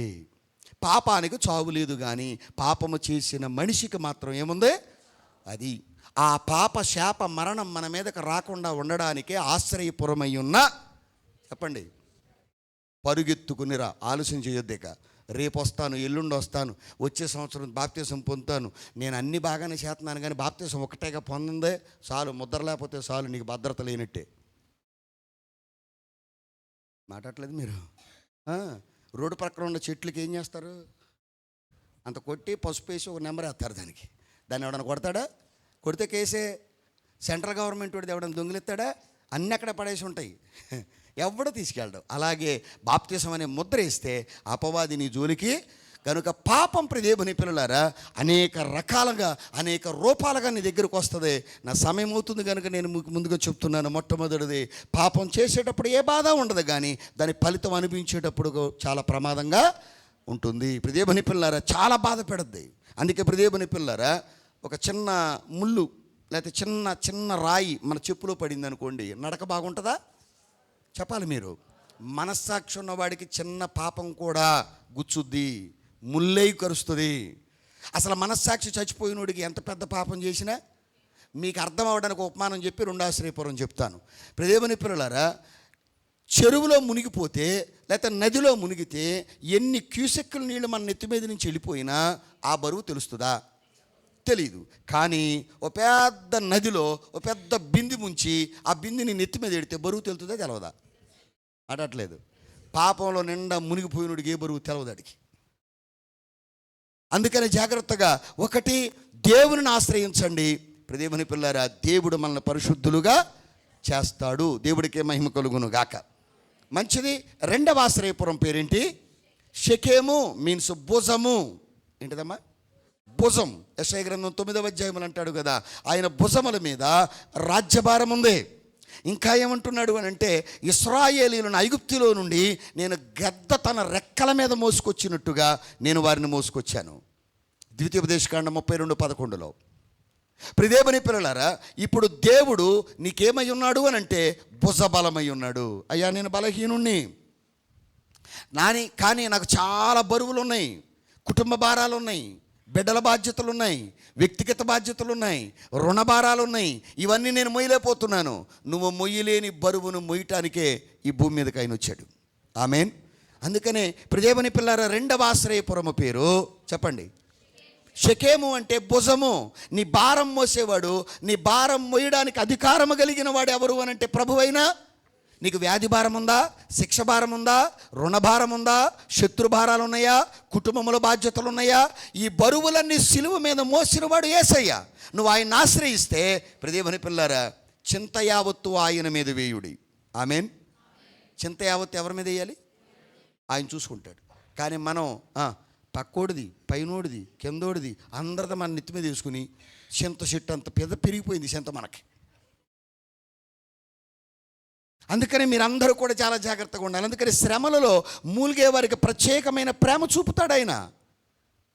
ప్రియ దేవుని పిల్లలారా, దేవుడిచ్చినటువంటి గొప్ప భాగ్యములో ఒక చిన్న ఉపమానంగా చెప్పేసి నేను చాలా స్పీడ్గానే మీకు నేను చెప్పి ముగిస్తాను. 6 ఆశ్రయపురాల వివరణే వద్దు, కానీ ఏ ఆశ్రయపురంలో ఉన్న మెట్లు నేను చెప్పలేను. ఒక్కొక్క ఆశ్రయపురానికి 7 మెట్లు ఉంటాయి. 6 ఏళ్ళు ఎంత? 42 భాగాలు చెప్పాలి. మళ్ళీ దాన్ని 42 పురములు ఇవ్వలను అని ఉందా? మీరు చదివిందంటే ఉందిగా. మీరు మర్చిపోయారు. నేనెట్ట మర్చిపోతాను? ఇక ఆ 42 అయ్యేసరికి మీరు 72, 82, 102 అయిపోతారు. అంతొద్దు. అది మితముగా మాట్లాడేవాడు మరలా పిలువబడతాడు. దేవుడికి స్తోత్రం. కనుక దేవుని యొక్క మహాకృపను బట్టి నేను మితంగానే మాట్లాడేసి, దేవుని పిల్లారా, మనందరం కొద్దో గొప్ప రైతాంగం తెలుసువారమే కనుక దేవుని పిల్లారా, రైతుల దగ్గర కోడి దూడ అని అంటారు. కోడి దూడ అని అంటే కాడి మోయని దూడ. ఆ కోడి దూడ మీద రైతు ఏం చేస్తాడు అంటే కాడేస్తాడు. వేస్తే మొయ్యది, కింద పడేస్తుంది. పడేసింది కదా అని వదులుతాడా? వదలడు. కొద్దిగా దేవుని పిల్లలు ఆ మెడ మీద కాడేసి దానికి అలవాటు చేస్తాడు. తర్వాత చిన్న దొంగ కడతాడు. తర్వాత దాని మీద చిన్న టైర్ వేస్తాడు. తర్వాత దాని మీద నిలబడతాడు. కొద్దిగా అరక దున్నుతాడు. దున్నినప్పుడు ఈ మెడ ఏమైపోద్దంటే ఈ కాడికి నలిగి పుండెడిపోద్ది. ఆ రైతు ఏం చేస్తాడు అని అంటే ఆ పుండు మీద ఔషధం వేసి రాస్తాడు. మాను కట్టేస్తుంది, కాయ కాసేస్తుంది. అప్పుడు దేవుని పిల్లారా కాడేస్తాడు. కాడి మీద బండేస్తాడు, బండి మీద బస్తాలు వేస్తాడు. ఆ బస్తాల్లో ఆయన కూర్చుంటాడు. కాడి కింద పడేయకుండా కామందును దుడ్డి వరకు మోసుకుపోద్ది. దేవుడికి మహిమ కలుగును గాక. మీకు అర్థమైందా? అందుకని దేవుని పిల్లారా, నువ్వు దేవాలయంలో అడుగెట్టినప్పుడు నీకు ఆదికాండం అంటే ఏంటో తెలుసా? ప్రార్థన అంటే ఏంటో తెలుసా? పాట అంటే తెలుసా? మాట్లాడరే. స్తుతి ఆరాధన అంటే నీకు తెలుసా? మాట్లాడలేదు మీరు. తెలీదు. కానీ నీ సేవకుడు ఏం చేశాడో తెలుసా? కొద్దిగా నీకు అలవాటు చేశాడు. ఇవాళ నువ్వు సింగర్ అయిపోయి పాస్టర్ గారి మీదే రింగర్లేస్తున్నావు. మా పాస్టర్ గారికి అంత పాటలు రావు, నేనే అంటతే రింగరం. అది నీలో ఉన్న టాలెంట్ గుర్తు చేసి నిన్ను బయటకు తీసుకొచ్చాడు. దేవుని పిల్లరా, మా పాస్టర్ గారి కంటే నేనే ప్రార్థన చేస్తా. మా సంఘంలో నాకు చుట్టం అవుతాడు, వరుసగా బామ్మరిది అవుతాడు. మా పెద్దయ్య గారు చనిపోయాడు, సత్యమయ్య గారు. మా మేనమామ గారు చనిపోయినప్పుడు కొంచెం బాగా డిప్రెషన్లో ఉన్నాను. సేవ ఏమో విస్తరించి ఉంది. ఏం చేయాలో అర్థం కాకపోతే దాన్నే కొంతమంది అంటే దేవుడు దానికి ఉంటాడుగా, మాట్లాడలేదు. దేవుడు దానికి ఉంటాడు. ఫిలిం దంబిలాన్స్ మీరు పూర్తి చేసుకోండి, చెప్పే కదా నేను. ఇదిగో నల్లదేదో ఎదురుకుండా ఇట్టాడు ఈ అబ్బాయి, అదేమో ప్రతిదీ నన్ను క్యాప్చర్ చేస్తుంది. అది నాకు అదంటే భయం, చాలా భయం నాకు. అది లేకపోతే తెగ మాట్లాడేస్తాను నేను. దేనికి భయపడను నేను, దానికి భయపడతాను. కనుక సరే, దేవుని యొక్క సన్నిధిలో దేవుని యొక్క మహాకృపలో మా బామ్మరు దొరస అవుతాడు. వాడు వచ్చాడు. వచ్చిన తర్వాత బాబా డిప్రెషన్లోకి వెళ్ళబాక, బాబాయ్ లేకపోతే ఏమైందిలే, సంఘాలు లేవా, ఏం లేవు, నీ కంగారు పడతావు ఎందుకు, మేమందరం ఉన్నాగా అన్నాడు. సర్లే ఆదరిచ్చాడు. అరే రారా కాస్తంత బ్యాగ్ కట్టుకో, కారు తీనానా, బండి తీనానా, అటు వెళ్ళొద్దాం ఇటు వెళ్ళొద్దాం, ఈడుతో కూర్చుంటే ఆడవాళ్ళందరూ ఈడుతున్నారు, మనం ఈడితే సేవ పాడైపోద్దురా అని ఆయన ఒక 2 నెలలు దేవుని పిల్లలు వెనకాల వేసుకుని నేను కూడా దేవుని పిల్లలు తిప్పడం మొదలెట్టాను. తిప్పడం మొదలెడితే బాల్యం నుంచి సంఘంలోనే ఉన్నాడు కదా, ఇప్పుడు కాస్తంతా పాస్టర్ గారి బ్యాగ్ ఇచ్చుకున్నాడు కదా. ఈడు ఆదివారం నాడు ఏం చేశాడు, ఒక ఆదివారం నాడు కనపడలేదు. ఏంటి ఆదివారం రాలేదు అనుకున్నా. ఈడేం చేశాడంటే కొత్తగా బైబిల్ ఒకటి కొనుక్కున్నాడు, ఓ పాటల పుస్తకం ఒకటి కొనుక్కున్నాడు, కొన్ని పుస్తకాలు కొనుక్కొని సంచులు ఎట్టుకున్నాడు. సంచులు ఎట్టుకుని దేవుని పిల్లారా, మా పెడంలో సెంచుల కాలనీ అని ఒక కాలనీ ఉంది. ఆ సెంచుల కాలనీకి ఇప్పుడు దేవుని పిల్లారా, ప్రభు అయినటువంటి దేవదేవుని నామమున ప్రార్థన చేస్తున్నాను అన్నాడు. చెయ్యెట్టి దాంట్లో దెయ్యం ఉంది. 2 చేతులు ఎట్టి ఈడు చెయ్యట్టుకుంది.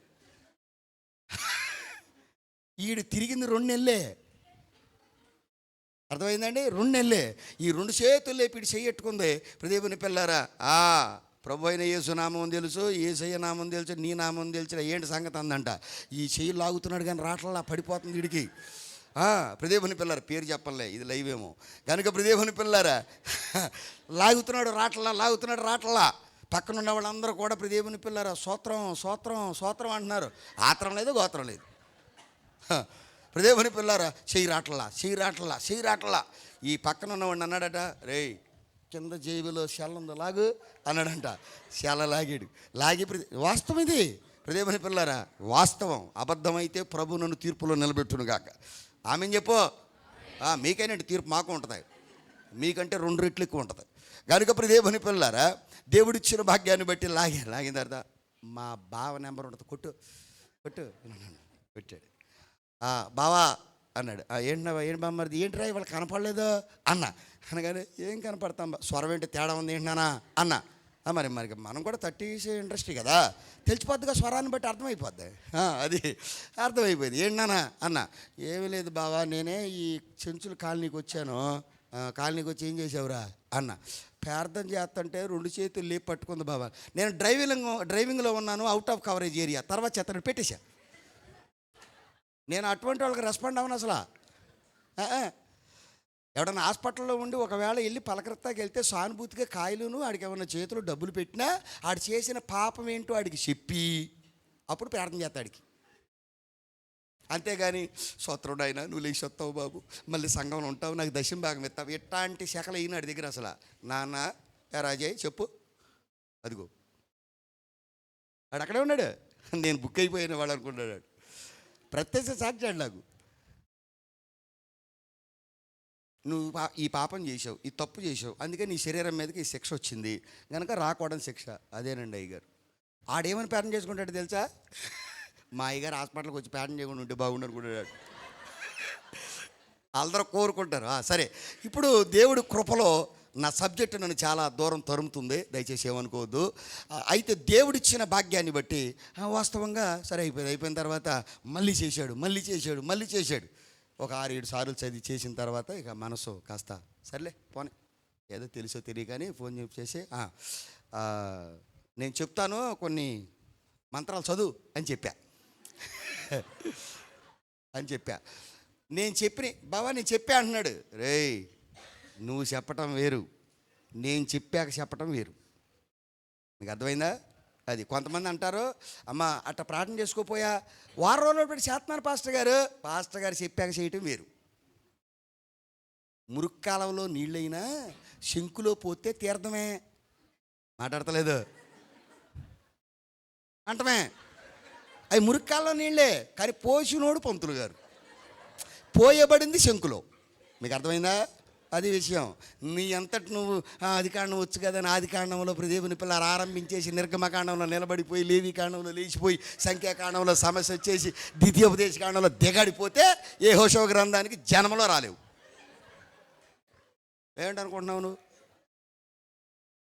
నేను ప్రార్థన చేశాను, బైబిల్ చదివాను 30 సార్లు, ఈ చివరి నుంచి ఆ చివరికి 300 సార్లు చదివినా సరే క్షణం సేవకుడితో పని ఉంటుంది, అనుక్షణం దేవుడితో పని ఉంటుంది. ఆమెన్. అది ఇక ఆ రోజున ఆడికి తెలిసింది నా విలువ. నేను కొన్ని మంత్రాలు చదివించిన తర్వాత బావా అన్నాడు. ఏంటి చెప్పో అన్న. సాయంకాలానికి ఇంటికి వచ్చేసాడు. ఇంటికి వచ్చిన తర్వాత బావా ఇంటికి వస్తావు అన్నాడు. పలాంటి టయానికి వస్తానన్నా. బావా ఇగో ఈ బైబిలు, ఈ పాటల పుస్తకం, ఈ క్రమాల పుస్తకాలు అన్ని సంచితో సహా నీకు ఇచ్చేస్తున్నా. నేను ఎప్పుడు నీ పక్క నుంచి వెళ్ళను బావా, నీకు దండం పెడతాను. అదేంటి బావా అట్ట పట్టుకుంది గట్టిగానా? ఏదిరా అన్న. దెయ్యం బావా, సన్నగా ఉంది కానీ దాని దుంప దగ్గర ఎంత బలం ఉంది దాని దగ్గర. నరం మిలిడిపోయింది అడికి. అర్థమైందా? అభిషేకం లేకుండా నువ్వు ఏదైనా పని చేస్తే అటుది ఇటు వస్తుంది, ఇటు వస్తుంది. మా సంఘంలో ఒక ఆవిడ దేవుని పిల్లలు మా అమ్మకాలం నుంచి ఉందండి అయ్యగారు. మా అమ్మకాలం నుంచి ఉంది ఒక ఆవిడ. ఈ దెయ్యం పట్టుకుని చేయి పట్టుకుని వాళ్ళ అమ్మ దేవుని పిల్లరా అమ్మకాలం నుంచి ఉంది ఆవిడ. వాళ్ళ కొడుకులకి ఆవిడ ప్రార్థన అంటే చాలా ఇష్టం. వాళ్ళ భర్త కూడా మా ఆవిడ ప్రార్థన చేస్తే చాలు అని దేవుని పిల్లరా హైదరాబాద్లో ఒకడో వీళ్ళ అబ్బాయి బాగా దేవుడి కృపను బట్టి ఆశీర్వదించబడి పెద్ద గోడౌన్ ఒకటి కట్టాడు. కడితే ఎంత అనుకున్నా సేవకుడు ఓపెన్ చేయాలి కదండి. కొడుకు పిలిచాడు కదా అని బట్టల సర్దుకు వెళ్ళిపోయి అమ్మను బాబు కలిసి రిబ్బన్ కత్తిరించేశారు నాన్న ఆ గోడౌన్కి. మాట్లాడతలేదు. రిబ్బన్ కత్తిరించేశారు. తండ్రి యొక్కయు కుమారుని యొక్కయు పరిశుద్ధాత్మ యొక్కని కత్తిరించేసి కత్తిరించిన వాడు కత్తిరిస్తే పర్వాలా, నాకు పోస్టులు పెట్టారు అని చూసుకుని ప్రదేవుని పిల్లారా 7 సిలువు గుర్తులేసి 7 ప్రార్థన చేశా. 7 ప్రార్థన చేశానండి. ఎందుకో తెలుసా? ఇసుక ట్రాక్టర్ల మీద ఇసుకేసిన దగ్గర నుండి ప్రార్థన చేస్తే ఇవాళ అపర కుబేరుడయ్యాడు హైదరాబాదులో. కనీసం నేను మంచినీళ్ళు తాగటానికి సరిపోనా? మాట్లాడండి సార్. పోనీ అసలు సేవకుడిగా చెప్పొద్దు సార్, నేను అసలు ఆ ఊరికి అల్లుణ్ణి. వాళ్ళ ఇంటిపేట అమ్మాయినే నేను నా భార్యగా చేసుకున్నా. మళ్ళీ అట్ట చూస్తే బామ్మరుదుణ్ణి. అసలు అట్టకన్నా చెప్పాలిగా. వీళ్ళ అబ్బాయి ఆశీర్వదించబట్టం ఎవడగా తెలియకూడదని వీళ్ళే రిబ్బన్ కత్తిరి చేసుకున్నారు. కత్తిరి ఫ్రీ, రిబ్బన్ ఫ్రీ, ఎవరికే కానుకెట్టక్కర్లా అమ్మే ఓ షేరెట్టారు. దేశు రక్తమే జయం. మళ్ళీ సంవత్సరం ఓపెనింగ్ డేట్ రాకముందే గోడౌన్ 1,50,00,000 రూపాయల గోడౌన్ మొత్తం తగలడిపోయింది. ఇప్పటికి 15 సంవత్సరాలు అయింది. ఏసు రక్తమే జయం. అత్తను ఒత్తే మాత్రం కాళ్ళు ఎరగొట్టేతనన్నట్టు కోళ్ళు. ఇప్పుడు వరకు వెళ్ళాలి ఇంటికి ఎత్త. కానీ నేను 6 నెలలకోసారి వెళ్ళి వస్తున్నా. ఓపెనింగ్కి పిలవపోతే పిలవపోయారు కానీ చివర పెట్టి వరకు వెళ్తాయి. నేను నన్ను ఆపరేక ఇవన్నీ సాక్ష్యాలే. అందుకని దేవుని సన్నిధిలో మీ అందరికీ చెప్తున్నా, దేవుడిని భారాన్ని మోస్తున్నాడు. అమ్మ నేను ఒక చిన్న మాట మీకు చెప్పి నేను ముగిస్తాను. ఏంటి ఆ మాట అంటే, ఇప్పుడు దేవుని పిల్లారా, మందలో నుండి గొర్రెపిల్ల తప్పిపోయి అడవిలో అడుగుతుంటే గాయాల పాలైతే ఆ మంద కాపరి ఏం చేస్తాడు చెప్పండి? మా గాయాలు కట్టి మెడల మీద ఎక్కించుకుంటాడు, భుజాల మీద మోస్తాడు. అలాగే గాయపడిన నిన్ను, వేదన పడిన నిన్ను, అనాథగా మిగిలిపోయిన నిన్ను, మానసిక గాయాల రుగ్మతలతో ఉన్న నిన్ను చెప్పండి, పరమ ప్రధాన కాపరి అయిన నరగొర్రెల కాపరి అయిన నా ప్రభు తన భుజాల మీద మోస్తున్నాడు. ఆమేన్. అందుకని ఆయన భుజం మీదకి రా, నీకు భరోసా ఉంటుంది. ఆయన భుజం మీదకి రా అంటే ఆయన అధికారం దగ్గరికి రా. భుజం అంటే అధికారం, బలం. ఆయన అధికారం కిందకు వస్తే ఏ పాపము నిన్నేం చేయదు. పితరుల నుంచి ఉన్నటువంటి శాపం అనుకుంటున్నావా, అది నిన్నేం చేయదు. ఒకవేళ నీ బిడ్డల పరిస్థితులు బాగోలేదు అనుకుంటున్నావా, అది నిన్నేమీ చేయదు. అందుకని దేవుని అధికారానికి నువ్వు ఒప్పుకోగలిగితే సమస్తమును కూడా నీకు సరిచేసి నీ చేతులు పెడతాడు ఆయన. దేవుడికి మహిమ కలుగునగాక. అది మా గురించే చెప్పాడు పాస్టర్ గారు అనుకోవద్దు. వాక్యం చెప్తే నా గురించి ఈ రోజున పరిశుద్ధాత్ముడు సూటిగా మాట్లాడాడని చెప్పు. ఈ ఫుల్ఫీట్ మీద నుండి దేవుని పిల్లలారా, నీ పేరు సేవకుడు తలవటం కూడా నీకు ఆశీర్వాదమే. మీకు అర్థమైందా? గద్దింపుకు లోబడిన కుమారుడు ఏమవుతాడు? జ్ఞాని అవుతాడు. నీ సేవకుడని ఆత్మీయ తండ్రి గద్దిస్తే దేవుని పిల్లారా, నువ్వు ఆస్తికి కర్తవవుతావు. జాగ్రత్త, బాధ పెట్టుకోబాక. 3వ పాయింట్ హెబ్రోను. అందుకనే నీ బలహీనతల్లో ఎవరి దగ్గరికి రా? బలము కలిగిన దేవునిని ఆశ్రయించు. ఆమేన్. 2వది పాపం విషయంలో మీరు ఎవరి దగ్గరికి రండి? పరిశుద్ధుడైన ఆశ్రయపురానికి రండి. 2 ఆశ్రయపురాలు అయినాయి. 4 నిమిషాలు 10 నిమిషాలు అవగొట్టేద్దాం, ఇబ్బంది ఏం లేదు. ప్రదేవని పిల్లలారా, 3వది హెబ్రోను. హెబ్రోను మీన్స్ సహవాసము. ఏంటిదమ్మా? 3వ ఆశ్రయపురం పేరేంటి? పరిశుద్ధత వచ్చిన తర్వాత నీ భారాలన్నీ తీసేస్తాడు. నీ భారం అంతా తీసేసిన తర్వాత నువ్వెవరితో సాయం చేయాలి? నువ్వెవరితో సహవాసం చేయాలి?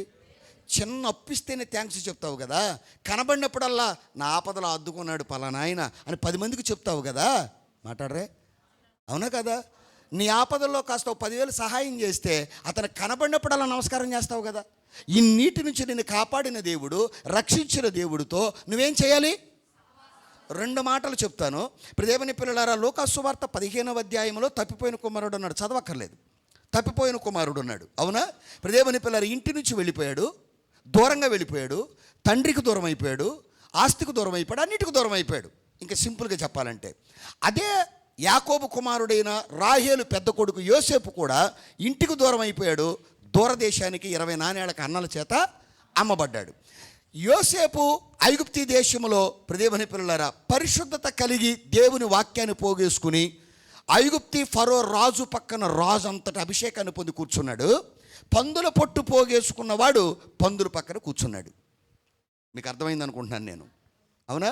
నీ సహవాసాన్ని బట్టి నీ స్థాయి ఉంటుంది, నీ సహవాసాన్ని బట్టి నీ స్థానం ఉంటుంది, నీ సహవాసాన్ని బట్టి నీ స్థితి ఉంటుంది. గుర్తుపెట్టుకో. నీ స్థాయి మారాలి అంటే నీకంటే ఉన్నతమైన స్థాయి కలిగిన భక్తులతో సహవాసం చేయి. అబ్రహాముతో సహవాసం చేసినంత కాలం లోతు నీతిమంతుడిగానే ఉన్నాడు.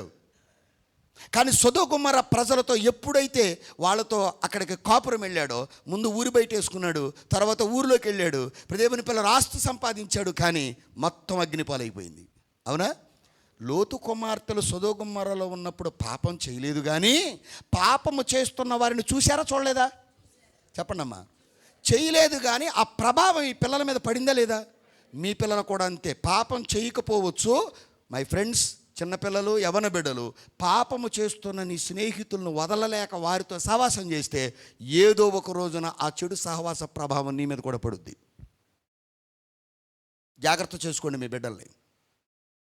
మా ఫ్రెండ్ అండి, మా దగ్గర బంధువు అండి, మా బాగా తెలిసిన వాళ్ళండి, వాళ్ళిద్దరు చిన్నప్పటి నుంచి కొలిక్స్ అండి, అయితే వాక్యానుభవం లేదండి. పరిశుద్ధులతో సహవాసం చేయి, భక్తులతో సహవాసం చేయి, సంఘముతో సహవాసం చేయి, సేవకుడితో సహవాసం చేయి, దేవుడితో సహవాసం చేయి. ప్రియమైన పిల్లలారా, బైబిల్ బాగా చదువు, అవసరమైతే పాటలు బాగా నేర్చుకో, ఏకాంతంగా దేవుడితో కాలాన్ని గడుపు. ప్రియ దేవుని పిల్లలు అందుకే చెప్తున్నాను, హెబ్రోను అనంటే సహవాసం. ఎవరితో? మన బంధుత్వం.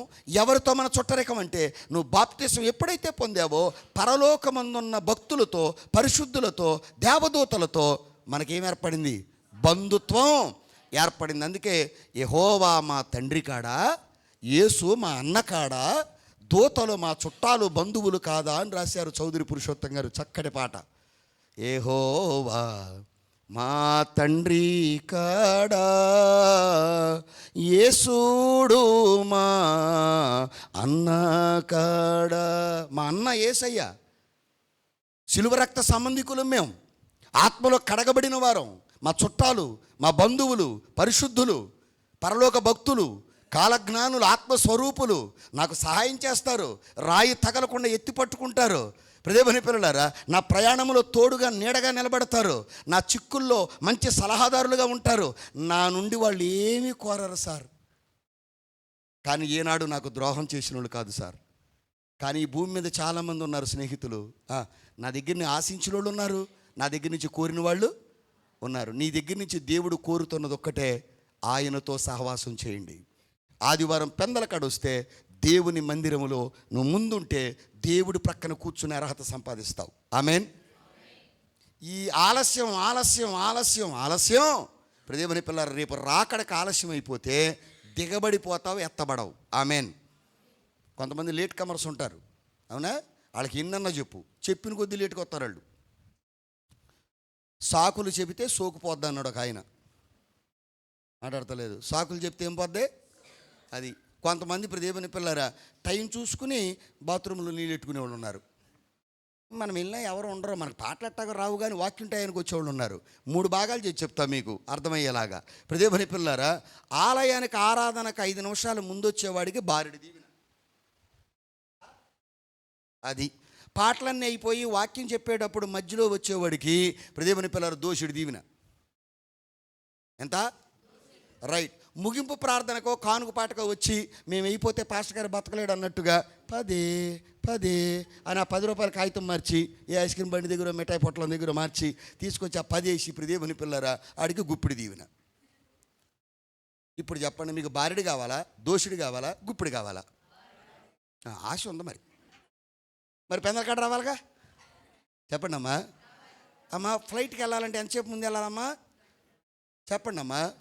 ఆ డొమెస్టిక్ అయితే పర్వాలేదు, కానీ ఎయిర్లైన్ అయితే దగ్గరగా 3 గంటల ముందు ఉండాలి చెక్అవుట్ చేయాలంటే.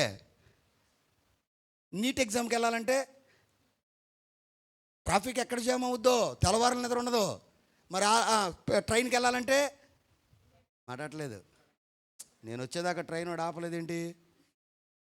ఆపడగా ఒక్కసారి వందే భారతం మూసుకుందనుకోండి, మళ్ళీ వైజాగ్లో తిరుతువే.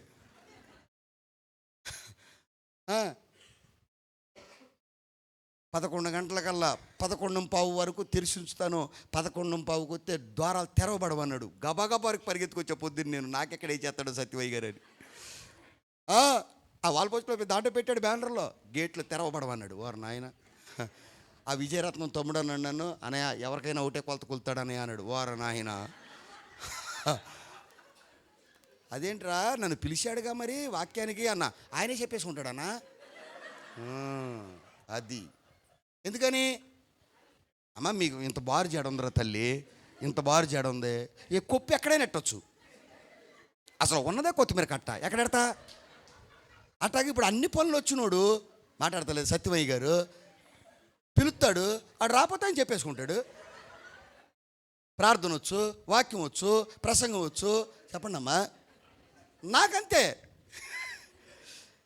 ఒక్కొక్క ప్రసంగి ఇక్కడ రాకపోతే కంగారు పడిపోయి అటు ఇటు తిరిగేస్తూ ఉంటాడు. మా పాస్టమ్మ గారు ఓ రోజున, ఆయన రాలేదు, ఈయన రాలేదు, ఇంటికి ఇంకా టైం అయిపోయింది, ఫోన్ చేసేవాళ్ళు. ఎవడు రాకపోతే నేను చెప్పేస్తా, కంగారు పడబాకాను. అది నేను ట్రాఫిక్లో ఇరుక్కుపోయాను అయ్య గారు, ఒక గంట లేట్ అవుద్ది అన్నాడు. 1.5 గంటల అయినా సరే మీరు అక్కడి నుంచి వెనక్కి తిరిగి వెళ్ళిపోండి, రావద్దని చెప్పా.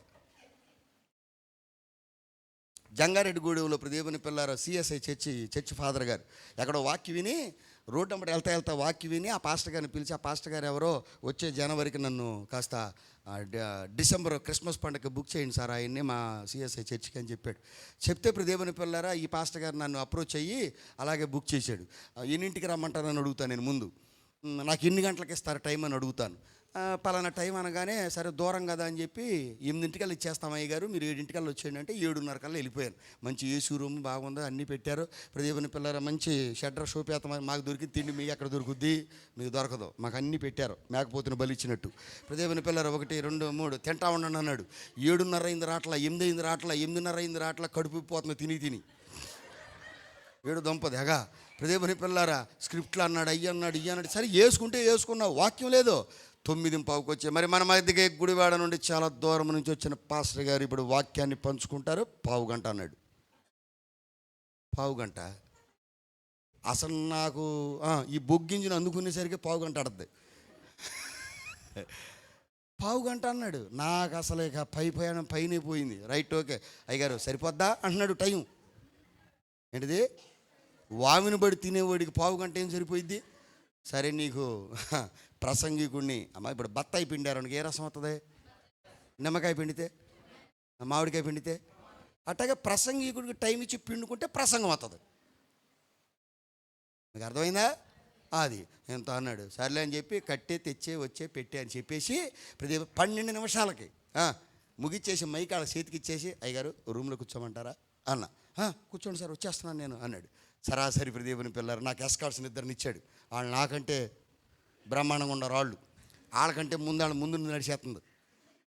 అది దేవుని పిల్లారు దేవుడు కృపను బట్టి నడుతుంది. నాన్న మీరు నాతో రావద్దు, మంచి స్క్రిప్ట్ జరుగుతుంది, నేను రూమ్లో కూర్చుంటాను ఎందుకు అని రూమ్ దాకా వెళ్ళిన తర్వాత వాళ్ళని పంపించేసి మా కుర్రోడిని నాన్న కారు తిప్పేయి అన్న. కారు తిప్పేసి వచ్చేసా. సుమారుగా 200 సార్లు పైన ఫోన్ చేసి ఉంటాడండి ఇప్పటికి. నేనేమన్నాను తెలుసా, పాస్టర్ గారే నాలంటే ఆయనే, సార్ మీరు ఇప్పుడు మీ పెద్దరికాన్ని కోల్పోవద్దు, నన్ను ఇసికించొద్దు, కానుక ఇవ్వలేదు సార్ మీకు అన్నాడు. తీసుకొని నేను పని చేయలేదుగా అని చెప్పా. జీవితంలో మరలా నువ్వు పోయేదాకా నేను ఆ కాంపౌండ్లో అడిగట్టనని చెప్పేశాను ఆయనకి, మొహమాటం లేదు. అది ఇప్పటికి ఎక్కడైనా కనపడితే ఆ జంగారెడ్డిగూడి ప్రాంతంలో వెళ్తే, ఉద్యం గారు సార్ ఆ గూగుల్ పేనో ఫోన్ పేనో చెప్పండి సార్. ఓసారి అయితే కవర్లో పెట్టి సీలేసేసి కారులో వేసాడు, తీసి ఇసిరి కొట్టే అవతలకి. పని చేయనప్పుడు నేను జీతానికి పాత్రుణ్ణి కాదు. దేవుడికి మహిమ కలుగునుగాక. హెబ్రోన్ అంటే ఏంటమ్మా అమ్మ చెప్పాలి, సహవాసం. ఇప్పుడు మన సహవాసం ఎవరితో? అబ్రాహాంతో ఉందామా, లోతుతో ఉందామా, యోసేపులాగా పోగేసుకుందామా, లేకపోతే తప్పిపోయిన కుమారులాగా ఉందామా? మాట్లాడలేదు మీరు. రైట్, మంచిది. దేవుని పిల్లారా మీ సంఘంలో పరిశుద్ధులు ఎవరో చూసుకుని వాళ్ళతో సహవాసం చేయండి. నిద్రపోయేడు పక్కన కూర్చోండి నిద్ర వస్తుంది, ఆవిలింతుడు పక్కన కూర్చుంటే ఆవిలింతలు వస్తాయి. అర్థమైంది నాన్న? బ్యాటరీలు దీనికి అయిపోయినాయా? నాకు అవ్వలేదు నాన్న, అది ఐటీ. ఓకే, కనుక దేవుడిచ్చిన భాగ్యం అమ్మ వినేసేయండి. దేవుడిచ్చిన భాగ్యాన్ని బట్టి ఇప్పుడు సంఘముతో, సేవకుడితో, పరిశుద్ధులతో మీరేం చేయండి? సావాసం చేయండి. ఎవరితో పడితే వాళ్ళతో సావాసం చేయదు. అందరితో సమాధానంగా ఉండండి, కొందరితోనే సావాసం చేయండి. లాస్ట్ ఫైనల్గా అందరితో, ఆ మతం ఈ మతం అది ఇది అన్నీ ఏదైనా దేవుడిచ్చిన భాగ్యాన్ని బట్టి, కానీ మీరు మాత్రం ఏం చేయండి, కొందరితోనే మంచిది. నాలుగవది బేసేరు. నాలుగవది ఏంటమ్మా? 4 నిమిషాల్లో మిగతా 3వ చేసేద్దాం. బేసేరు అని అంటే అర్థము దుర్గము. అమ్మ బేసేరు అంటే అర్థం ఏంటి? దుర్గము. మీరు సామెతల గ్రంథం 18వ అధ్యాయం 10వ వచనములో నీతిమంతుడు దానిలోనికి పరిగెత్తి సురక్షితముగా ఉండును అని ఉంది. అమ్మ నోవాహు అనే నీతిమంతుడు ఓడలోనికి వెళ్ళి తాను తన కుటుంబం సురక్షితంగా ఉన్నారా లేరా? అంటే నువ్వు దేవునిలోనికి రా, నీ కుటుంబానికి దేవుడు రక్షణగా ఉంటాడు. ఆమెన్. కవచముగా ఉంటాడు. ఆమెన్. అందుకనే నీ మేడలో సురక్షితం లేదు, కానీ దేవుడి రక్షణ ఓడలో మాత్రం ఏముంది. అందుకనే మేడ కంటే ఓడ పదిలం. సంఘం అనే ఓడలోనికి రా, క్రీస్తు అనే ఓడలోనికి రా. దేవుని పిల్లారా, వస్తే ఆ ఓడ ఏం చేస్తుంది? జలప్రళయం పెరిగిన కొద్దీ ఓడ తేలింది, మేడ మునిగింది. ఇప్పుడు మనం ఉండాల్సింది మేడలోనా ఓడలోనా? చెప్పాలి మీరు. ఓడలోకి వెళ్ళాలంటే మనలో ఉండాల్సింది నీతి. నీతి ఉంటే సరిపోదు, పరిగెత్తుకుని దాంట్లోకి రావాలి. ఆలస్యం చేయొద్దు. రేపు వస్తాను ఎల్లుండి వస్తాను అనొద్దు. నేడే రక్షణ దినం, నేడే అనుకూల సమయం. ఎవరో అన్నారని నువ్వు మానేయొద్దు, ఎవరో అనుకుంటున్నారు అని పరిచర్య మానొద్దు, ఎవరో ఏదో అన్నారని బైబిల్ చదవడం మానొద్దు, లేకపోతే నేను ఎంత చాలా బిజీగా ఉన్నాను అని మానొద్దు. నేనేమంటానంటే చురుగ్గా పని చేసుకో, 10 నిమిషాలైన బైబిల్ చదువు. మీకు అర్థమైందా? అది. ఒకవేళ మీ పిల్లల బైబిల్ చదవటం లేదా, చిన్న సలహా ఇస్తా, అవసరమైతే వాడుకోండి, లేకపోతే వదిలేసుకోండి, ఇబ్బంది ఏం లేదు. మీ పిల్లలకి ఏదంటే బాగా ఇష్టమో అది చేసి పెడతాను అని చెప్పు, చేస్తూ వారికి కనబడుతూ వారిని బైబిల్ చదవమను. బైబిల్ అంటే ఏంటో వాడికి అర్థం తెలియకపోయినా ఆ పదార్థం మీద ఉన్న ఇష్టం చేత వాడు ఏం చదువుతాడు, కానీ అది ఒక రోజుకు పనిచేస్తుంది వాళ్ళు. ఆమెన్. అది బేసేరు అని అంటే పేరుకి అర్థం ఏంటి? దుర్గము. నీ దేవుడు చుట్టూ నీకు ఎలా ఉన్నాడు? దుర్గముగా ఉన్నాడు, కోటగా ఉన్నాడు. అయ్యా లోయలో ఉన్నాను, శ్రమలో ఉన్నాను, గాఢాంధకారపు లోయలో నేను సంచరించాను, పాపాంధకారపు లోయలో నేనున్నాను, మరణాంధకారపు లోయలో నేనున్నాను, శాపాంధకారమైన స్థితిలో నేనున్నాను, అయినా నువ్వు నాతో ఉన్నావు, అందుకే నాకు భయమేమీ లేదు. నువ్వు నా కాపరివి, నేను నీ గొర్రెని, నీ నడిపింపులో ఉన్నాను, నీ మేపులో ఉన్నాను, అందుకే నేను నీ రూపానికి వచ్చాను. దేవునికి మహిమ కలుగునుగాక. ఈ 4వ ఆశ్రయపురం పేరు ఏంటి చెప్పండి? అది. గనుక నీ శాప పాప అంధకారాల్లో నువ్వు ఎవరి దగ్గరికి రావాలి? కోట అయ్యున్న దేవుని దగ్గరికి రండి, ఆయన ఆశ్రయించండి. దేవుని పిల్లారా, లోయలో నుండి ఎవరెస్ట్ శిఖరం అంత ఎత్తెత్తాడు దావీదుని దేవుడు. ఆమెన్. మంచిది. తర్వాత 5వదిగా గోలాను. గోలాను అదేనమ్మా? కాదు, చూడండి ఒకసారి. రైట్, మీరు పర్ఫెక్ట్గా ఉన్నారు. అంటే వింటున్నారు వీళ్ళు. మంచిది దేవుని పిల్లారా. 5వది ఏంటి? రామోతు. రామోతు అంటే పేరుకు అర్థం మహిమోన్నతమైన. ఏంటిదమ్మా? నీ దేవుడు పరిశుద్ధుడే కాదు, మహిమ గలవాడు. మహిమ గలవాడేనా? మహిమలు ఏమన్నా చేశాడా? చేశాడు. మహిమలు చేసినోడేనా? నీ చేత కూడా మహిమలు ఏమన్నా చేయిస్తాడా? చెప్పండి మీరు. మహిమగల దేవుడు ఆయన, మహిమలెన్నో చేయించిన దేవుడు. ఒక్క మాటలో మీకు చెప్తాను, యుద్ధము మా అన్నయ్యలు ఎలా చేస్తున్నారో చూద్దామని యుద్ధ భూమికి వెళ్ళిన దావీదుతో యుద్ధమే చేయించాడు. దేవునికి స్తోత్రం. ఈ రాత్రి నువ్వు ఎందుకు వచ్చావో నాకు తెలియదు, కానీ నీ చేత కూడా దేవుడు కొన్ని పనులు చేయిస్తాడు. ఆమెన్. ప్రార్థన రాని నీకు ప్రార్థన ఇస్తాడు, వాక్యం రాదనుకుంటున్న నీకు వాక్యాన్ని ఇచ్చి ఆ ఆయుధాన్ని ఇచ్చి నిన్ను నడిపిస్తాడు. ఈ పరిచర్యలో నువ్వు ఎంత ఎత్తుకు ఎదగాలో అంత ఎత్తుకు దేవుడు నిన్ను తీసుకుని వెళతాడు. అందుకే నేను మీ అందరికీ చెప్తున్నాను, రామోతు అనంటే దేవుడు మహిమ గలవాడు. 91వ దావీదు కీర్తనలు అంటాడు కదా, మహిమోన్నతుని చాటున నీతిమంతుడు. చెప్పండి, దాని చాటున దాగినవాడే. అందుకనే నీ దేవుడు ఎవరు చెప్పండి ఇప్పుడు? చెప్పండి అమ్మా. మరి మనం ఎవరు? మట్టివారం. చెప్పండి అమ్మా, మనం ఎవరు? మట్టివారం. ఈ మట్టికి ఏమిచ్చాడు? మహిమనిచ్చాడు. త్వరగా చెప్పేస్తాను, జాగ్రత్తగా వినేయండి. మాట చేత మట్టికి మానవ రూపాన్ని ఇచ్చినవాడా, లేకపోతే స్వయంగా చేసి మానవ రూపాన్ని ఇచ్చాడా? అంటే నీ పట్ల ఆయనకు శ్రద్ధ ఉంది, నీ పట్ల ఆయనకు ఒక కమిట్మెంట్ ఉంది, నీ పట్ల ఆయనకు ఒక తీర్మానం ఉంది. మంచిది దేవుని పిల్లలారా, మట్టికి మానవ రూపాన్ని ఇచ్చినవాడు. దేవుని పిల్లలారా, మాటకి మహిమనిచ్చినవాడు. ఆ మాటకి మహిమ ఉంది కనుకే కొత్త నిబంధనలో లాజరు లేచిరా అంటే జీవం వచ్చిందా రాలేదా? గలిలయ సముద్రం మీద నిలబడి ఆగు అంటే గాలి తుఫాన్ ఆగిందా లేదా? అంటే ఇప్పుడు యేసయ్య మాటకేముంది? మట్టికేముంది? మహిమ ఉంది. యేసయ్య మాటకేముంది? సిలువలో 7 మాటలు పలికాడు. ఆ మాటలకు ఏమున్నాయి? మహిమ ఉంది. సిలువలోనే మహిమ కాదు ప్రియదేవుని పిల్లారా, ఆయన సమాధి దగ్గర మహిమ దూతల కాపలగా ఉన్నారా లేరా? అది నేనన్నానని అనకండి, బైబిల్లో ఉందగా, మంచిది. ప్రియదేవుని పిల్లారా, వెళుతూ ఆయన లూకా సువార్త 24లో మహిమలోకానికి ఆరోహణమై వెళ్ళిపోయాడు. అంటే ఆయన పుట్టినప్పుడు మహిమదూతలు ఉన్నారు, ఆయన పెరిగినప్పుడు మహిమ ఉంది, ఆయన సిలువ మీద మహిమ ఉంది, ఆయన సమాధి దగ్గర మహిమ ఉంది, ఆయన ఆరోహణములో మహిమ ఉంది.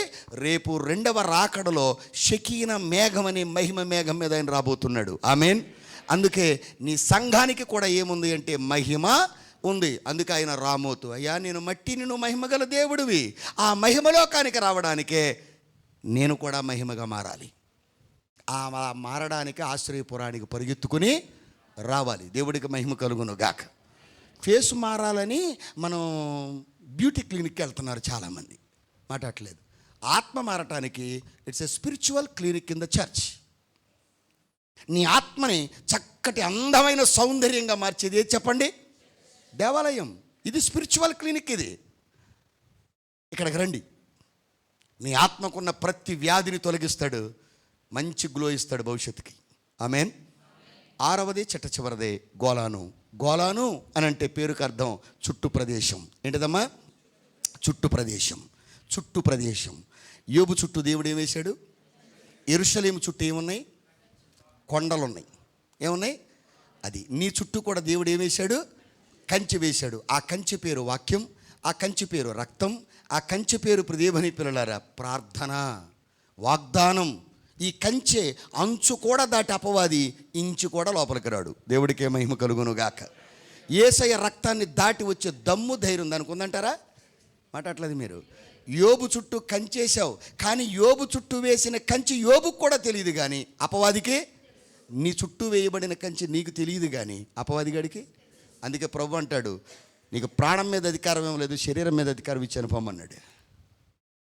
కనుక రక్తమును దాటి రాలేదు, వాక్యాన్ని దాటి రాలేదు, ప్రార్థన దాటి, చెప్పండి అమ్మా, దర్శనాన్ని దాటి నువ్వు దాటిపోతే మాత్రం దేవుడు కూడా ఏం చేయడు, ఊరుకుంటాడంతే. నువ్వే కంచి దాటి వెళ్ళిపోయి వాడి చేతిలో పడిపోతుంటే దేవుడు ఏం చేస్తాడు? చెప్పండి అమ్మా.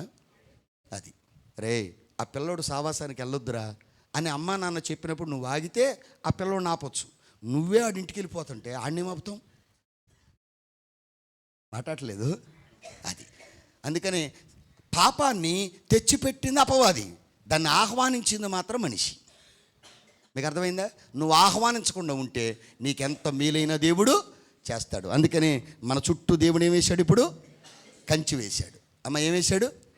మంచిది. ప్రియదేవుని పిల్లలారా, దేవుడిచ్చిన భాగ్యాన్ని బట్టి ఈ కంచి మీరు ఎప్పుడు దాటొద్దు. ఇన్ని ఆశ్రయపురాలు చెప్పాను, ఇప్పుడు 6. ఇక 7వది చిట్ట చివరిదే పరలోకం, పరదేశం. దేవుడికే మహిమ కలుగును గాక. ఈ 6 ఆశ్రయపురాల్లోనికి నువ్వు రాగలిగితే ఎలా రావాలి? ఇప్పుడు పరిగెత్తుకుంటూ రండి, ఆలస్యం చేయకండి. పరిచర్యకైనా, ప్రార్థనకైనా, ఆలయానికైనా, ప్రియదేవుని పిల్లల కన్నీటి ప్రార్థనకైనా, హోల్ నైట్ ప్రేయర్కైనా, బల్లారాధనకైనా తప్పిపోకుండా ప్రియదేవుని పిల్లలారా మీరుండండి. అందుకనే దేవుని యొక్క సన్నిధిలో, దేవుని కృపలో ఈ చుట్టూ ప్రదేశం దేవుడు యెరూషలేము చుట్టూ ఏం పెట్టాడు? అలాగే నీ చుట్టూ దేవుడు ప్రియదేవుని పిల్లరా సమర్పణ అనే కొండ ఉంది, ప్రార్థన అనే కొండ ఉంది, స్తుతి అనే కొండ ఉంది. ఈ కొండలు దాటి అపవాదిగాడు నీ మీదకేమీ రాలేడు. అగ్ని వలయాన్ని దాటి వాడు నీ మీదకి రాలేడు. ఏదేను వనములోనికి మనలా ఎవరు ప్రవేశించకుండా దేవుడు ఖడ్గజ్వాలలను చుట్టూ వేశాడు అని ఉంది. ఖడ్గము మీన్స్ వాక్యము, జ్వాల మీన్స్ పరిశుద్ధాత్మ. ఆమేన్.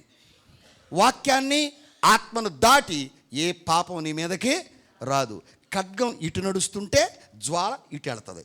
ప్రహరీ గోడ మీద పహారా కాసేవాళ్ళు చూడండి, నైట్ వాచ్మెన్లు 2 ఉన్నారనుకోండి, సిపాయిలు, ఇటు ఒకడు నడుస్తాడు, అటు ఒకడు నడుస్తాడు. అట్లేదు. నేను అప్పుడప్పుడు నాకు అర్థం తెలియనప్పుడు పిఎం పక్కన ఎస్కాట్స్ ఉంటారు కదండి, మాట్లాడతలేదు, సీఎం పక్కన ఉంటారా, వాళ్ళు కలజోడు పెట్టుకుని టక్కేసుకుని ఉంచుంటే వీళ్ళ గోటు మండిపోను. సీఎంఏ కలజోడు ఎడతాడు, ఈడు కలజోడు ఎడతాడు ఏంటి అనుకునేవాడు నేను. నాకు అర్థం అవ్వలా. ఎందుకు కళ్ళజోళ్ళు పెడతారు అని అంటే అర్థమైందా, మన ఫేస్ పెద్ద ఇండెక్స్ కదా, ఫేస్ ఫీలింగ్స్ను బట్టి వాడు ఎటు చూస్తున్నాడో తెలిసిపోద్ది కనుక ఎవడికి తెలియకుండా చెప్పండి, మీడియా వారు క్యాప్చర్ చేయకుండా వాడు నల్ల కళ్ళజోడు పెట్టుకుని దాంట్లోంచి వాడు చూస్తూ ఉంటాడు. లేకపోతే మన కళ్ళతో చూసినప్పుడు అర్థమైపోతాడు ఇటు చూస్తున్నాడు. మంచిది, దేవుడికి మహిమ కలుగును గాక. అందుకని మీ అందరికీ నేను చెప్పేటువంటి మాట, దేవాది దేవుడు ప్రభు అయినటువంటి యేసుక్రీస్తు ఈ 6 ఆశ్రయపురముల్లోనికి పరిగెత్తుకుని రండి.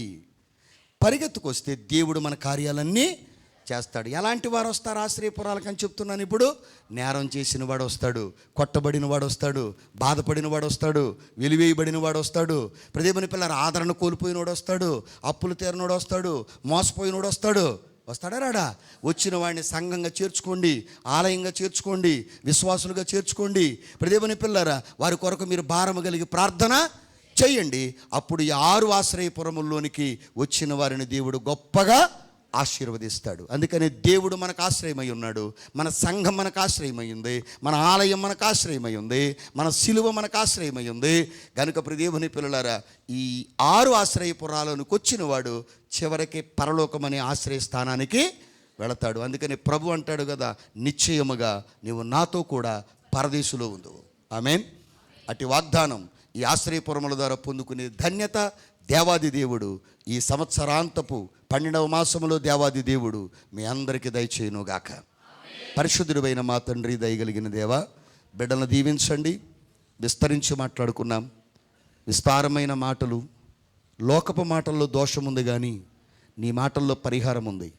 కనుక ఈ మాటలు నీ బిడ్డలు హృదయాలను కడుగునట్లు, జీవితాలు కట్టబడినట్లు, వారి ఆలోచనలు సరిచేయబడినట్లు, ఆశ్రయపురములుగా వీళ్ళే మారునట్లు దయచేయండి. వీరికి మీరు ఆశ్రయమై ఉన్నారు. అనేక మంది భక్తులకు, అనేక మంది మనుషులకు ఈ సంఘములో ఉన్న ప్రతి బిడ్డను కూడా ఒక్కొక్కరిని ఒక్కొక్క ఆశ్రయపురముగా లేవనెత్తుదురుగా కానీ ప్రకటిస్తున్నాను. దేవానికి వందనాలు. ఈ దినము నుండి నీ దాసుని యొక్క సేవ ముఖ చిత్రం మారునట్లు దయచేయండి. దేవాని బిడ్డలందరూ కూడా ఆగిన వారు సాగిపోయినట్లుగా, మోషే నాయకత్వంలో, నీ దాసుని నాయకత్వంలో సాగిపోయేటట్లుగా నాయనా తండ్రి మీరే కృప చూపించి వారసులుగా ఉండడానికి పిలువబడిన వారమై ఉన్నాం కనుక భాగ్యం దయచేయండి. చిన్నవాడిని నన్ను ప్రేమించి ఇంత సమయం ఉదయకాలము సాయంకాలం అనేక మందికి దినాన్న ఈ విజయవాడ పట్టణంలో నాయన పరిచయం అవడానికి నాయన నీ దాసులు తండ్రి ప్రభువా, మా సహోదరులు సత్యమయ్య గారిని మీరు నిలబెట్టుకున్నారు, నీకు వందనాలు ప్రభువా. ఇటు కార్యము ద్వారా సంఘంతో మాట్లాడావు, నీకు వందనాలు. మాట్లాడిన ప్రతి మాట వారి హృదయ మదిలో భద్రము చేసి నూరంతల ఫలమును గ్రహించుమని, నీ దాసుని సేవను ఇచ్చిన బిడ్డలను నాయన సమస్తమును ఆశీర్వదించుమని యేసు పరిశుద్ధ నామమున ప్రార్థించి వేడుకొనుచున్నాను పరమ తండ్రి, ఆమేన్. ఇటు శ్రేష్టమైన సమయాన్ని నాకు అనుగ్రహించిన దేవాది దేవునికిని, అలాగే నన్ను ప్రేమతో ఆహ్వానించి శ్రేష్టమైనటువంటి సమయాన్ని నాకు ఇచ్చినటువంటి స్థానిక సంఘ గురువర్యులు, అనేక మందికి సలహాలు, సూచనలు, వారి వారి యొక్క సేవలో అనేకమైనటువంటి సూచనలు ఇస్తూ మరి ముందుకు నడిపిస్తూ ఉన్నటువంటి దైవాభిషక్తులు తుమ్మలపల్లి పల్లి కలపొద్దా, మంచిది, తుమ్మల సత్యం గారికి నా హృదయపూర్వకమైన వందనాలు వారికి తెలియచేస్తూ ఉన్నాను. అలాగనే దేవుడిచ్చిన భాగ్యాన్ని బట్టి ఇంకా నా సేవ అంటే సాక్ష్యాన్ని కూడా పంచుకోవాలి కానీ నేను చెప్పలేకపోయాను. మరి అన్య కుటుంబం నుంచి రక్షించబడిన నన్ను కూడా దేవుడు ఇలా ముందుకు నడిపిస్తూ ఉన్నారు. ఈసారి ఎప్పుడైనా దేవుని రాకడ ఆలస్యం అయితే మరలా వచ్చినప్పుడు ఫుల్ ప్లెడ్జ్డ్గా సాక్ష్యాన్ని కూడా చెప్తాను. మీ పిల్లల్ని వెంట పెట్టుకు తీసుకురండి, నా సాక్ష్యం వారికి ఉపయోగపడుద్దని నా నమ్మకం. గనుక మరి ఓపికతో చిటపట ముఖాలు ఎట్టకుండా చిరునవ్వు ముఖాలు పెట్టి వాక్యాన్ని చిరునవ్వుతో ఎంకరేజ్ చేసి నన్ను కూడా ముందుకు సపోర్ట్ చేసి నడిపించిన మీ అందరికీ పేరు పేరున హృదయపూర్వకమైన వందనాలు. మీ అందరికీ వందనాలు.